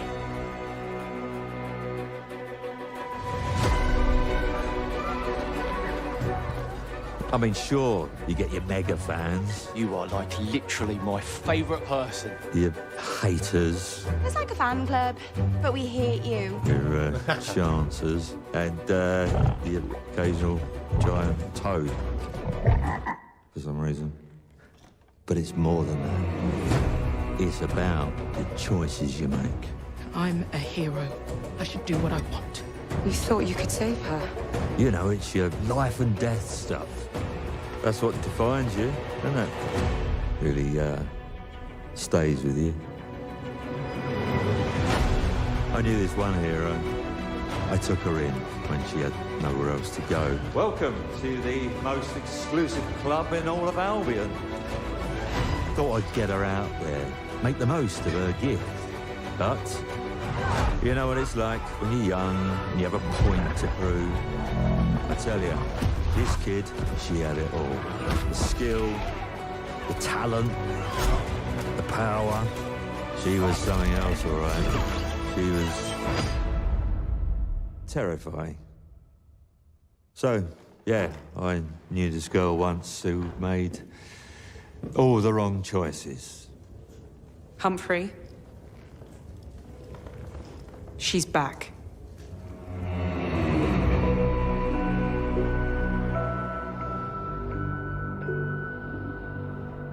I'm going to fix it, this place. And no one is going to stand in my way. There she is. So, obviously that's not true, not coming 2025. But yeah, the whole mockumentary vibe that was completely missed in my own breakdown of that. But I'm so excited. I want to know who the voice actors are, though, especially for our heroes. So, who do you want to see, folks? Who do you want to see in Fable? Think of The Office. Think of traditional British comedies in the past 20 years, which is easy for me because I've grown up in the past 20 years with British comedies. I'll read you guys out first. What we got? Let's have a look. Catherine Tate, I'd love that. The mockumentary is very Varric coded. Absolutely. Yeah. Human Varric. Michael Sheen, David Tennant. I would love that. Love that. I hope to find some credits to good old Jack in the new Fable game. I would like some credit to Jack of Trades, but we'll see. David Jason. Who's David Jason? Let me search. David Jason. Well, The Office. Oh, the Fools and Horses. Oh, that'd be brilliant. Oh my goodness. That would be so good. Yeah, you got to think about traditional British comedies in the past 20 years. I'm going to Google it. In the past 20 years. What have we got? In-betweeners. Imagine Jay. Oh, Friday Night Dinner. Gavin and Stacey. Ow. Hero. Again, oh my goodness. Actually, Gwen would be... Well, no, not Gwen. What's she called? Nessa. Nessa from Gavin and Stacey would be amazing. Del Boy. Ricky Gervais, definitely. Nick Frost would be great. You got Outnumbered. Anybody watch Outnumbered? I know there's at least 2 Brits in chat. 2 Brits. Oh, we don't want James Corden, though. Please, no James Corden. Don't add James Corden. No James Corden. Jay in the betweeners. Oh, that'd be brilliant. Oh, Will. What else we got? We've got Death at a Funeral. The Ballad of Wallace. This Country. Big Boys. I haven't seen Big Boys. Best British TV comedies of the 21st century. Right, what we got? Father Ted. Red Dwarf. Brass Eye. The Royal Family. Smack the Pony. Goodness Gracious Me. The League of Gentlemen. Matt Berry would be so good. We need to fight for Matt Berry. We need Matt Berry. Okay, what else we got? We just don't like James Corden. No Brit likes James Corden. We're sick of him. Sick of him.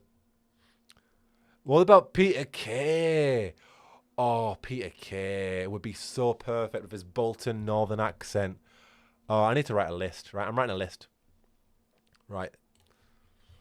Actors, or I should say actors, people, cast who I would like to see. Right, chat, what we got? Based on the last 20 years of British comedy. Of Brit comedy. As someone who's grown up in it.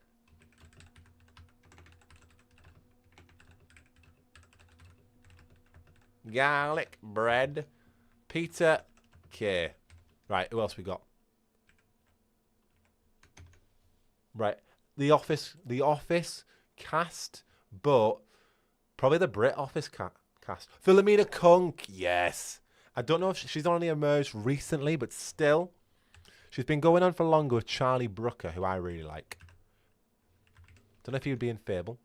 Alan Carr. Oh, Alan Carr would be great. Let's put Alan Carr down. Alan Carr. Okay. Who else we got? Ricky Gervais. Would Ricky be in it directly? Who knows? At least people from The Office. So who's in The Office? I've watched like a few episodes of the UK Office, but it's mainly the US Office. But so we'll do the UK Office. Oh, you got Martin Freeman. Martin Freeman. Other than that, you got Mackenzie Crook, Lucy Davis. I know her.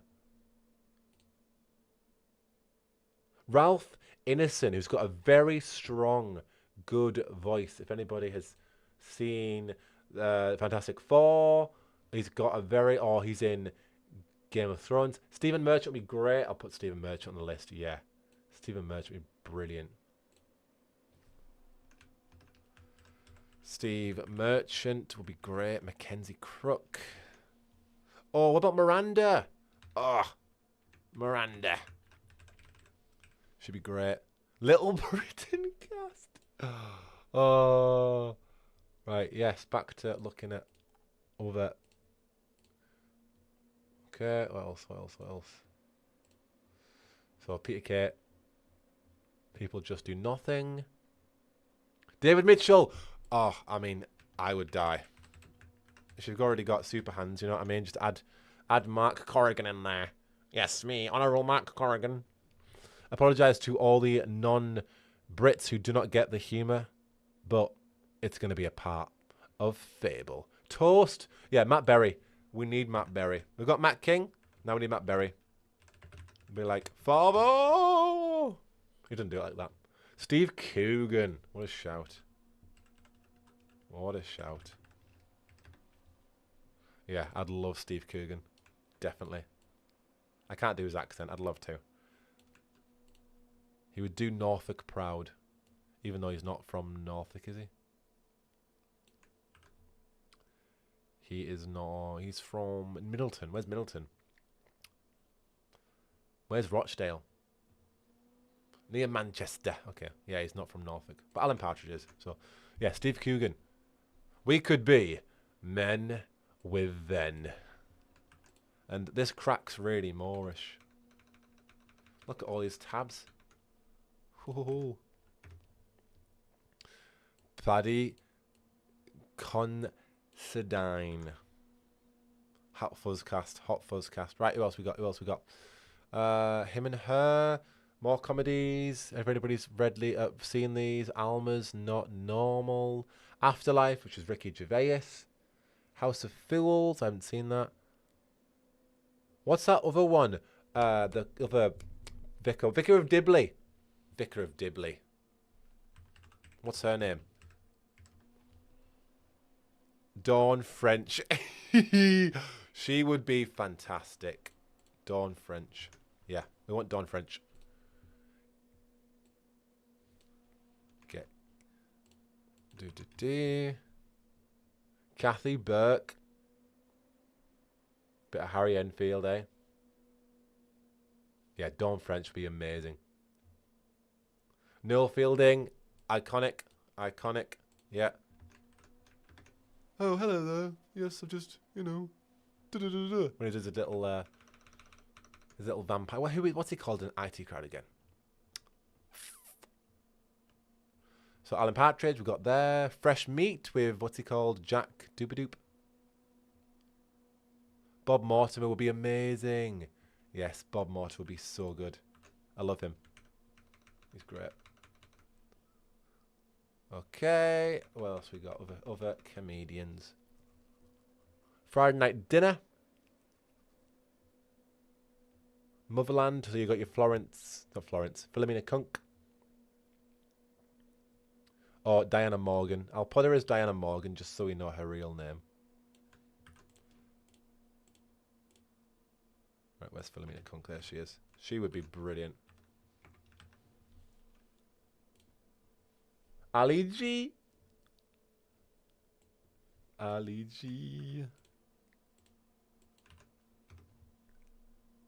I don't know Paul Whitehouse. But I know he goes fishing with Bob Mortimer. Harry Enfield. Oh, okay. Black Books. I've not seen Black Books. Not seen Chewing Gum. Detectorists. I have not seen. Martin Freeman. Stephen Merchant. Martin, you know. In-Betweeners. Would be funny. Flowers. So then you've got, what's her name? Olivia Colman. This Country. Haven't seen that myself. The IT Crowd, of course. Loads of people in the IT Crowd. You know, Chris O'Dowd would be great too. The Thick of It, I have not seen. Peter Capaldi. Oh, Peter Capaldi would be great. Greg Davis. Yes. Oh, Greg Davis. Okay, where are we? We're over here. Gavin and Stacey. Right, we're number 7 now. Inside number 9. So that's Reese Shearsmith and Steve Pemberton. Ghosts. I haven't seen Ghosts, but it's apparently made by the team behind Horrible Histories.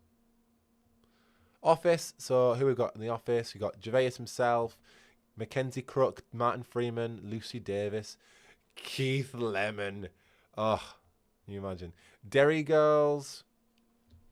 Right, number 2, Fleabag, Phoebe Waller-Bridge, Andrew Scott, and then Peep Show's number 1, British comedy. So Olivia Colman, David Mitchell, Robert Webb, and we've already got Superhands.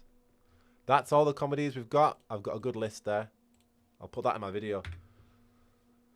Michael Sheen was added. He wasn't added to my list, so I'll add him. Michael Sheen and David Tennant will put as a special double. Michael Sheen plus David Tennant. I mean, I love David Tennant, irrespective. And I grew up with David Tennant. David Tennant. Okay, let me save that on my own Discord. Oh, that's my Spotify. Cool. Perfect. Go on, Derry Girls. Cool. Anybody else have any other fleeting conversations on Fable? I think ultimately I am really happy with what we've seen. I'm going to break it down over the weekend, so I'm going to be making probably one big-ass video on all of it, plus all the news, going through it in my very much specific tinfoily manner. Danny Dyer would be good. So I'll be doing that all over the weekend. I'm very much looking forward to plunging in, honestly. Like, and we've also got the concept art that leaked as well, which adds even more. So there's even more bits to talk about regarding these bits. So it'll be a very good, chunky, exciting video answering a bunch of questions that we've already got up here today. But yeah, anybody got any other questions? Billy Connolly would be great. Keir Starmer. He up by his hat, you what a slay. Can you imagine? Is that Keir Starmer saying that? Not to be fair, I will call it there because my voice has gone so long without a Yorkshire tea. So thank you all so much for joining me. Thank you for sharing and reveling in the excitement or being authentic about what you thought of the gameplay. For me, I'm ready. So Fable, I've already been planning for it to be a core game of my channel. I'm not going to stick to it just as one game, but this is the place for all the Fable delivered by very much your silly Brit in his own attempting to be comedic way. So I mean, yeah, I've literally got the space for all the British wit. I'm off the beans. It's true, Roxanne. I'm off for all the beans. No, but thank you all so much for joining me. It was lovely to catch up with a bunch of you I haven't spoken to in ages, given that I haven't streamed anything like this in a while. So there'll be a lot more like this for all the Fable content and whatever games we talk about. But yeah, thank you all so much for joining me. Vibedor indeed. And yeah, get ready for all the Fable content over this weekend. But I hope you all have a lovely morning, evening, afternoon, whatever it is you are doing. And I will see you in the next one. But until then, take care and stay safe. And I will catch you all later.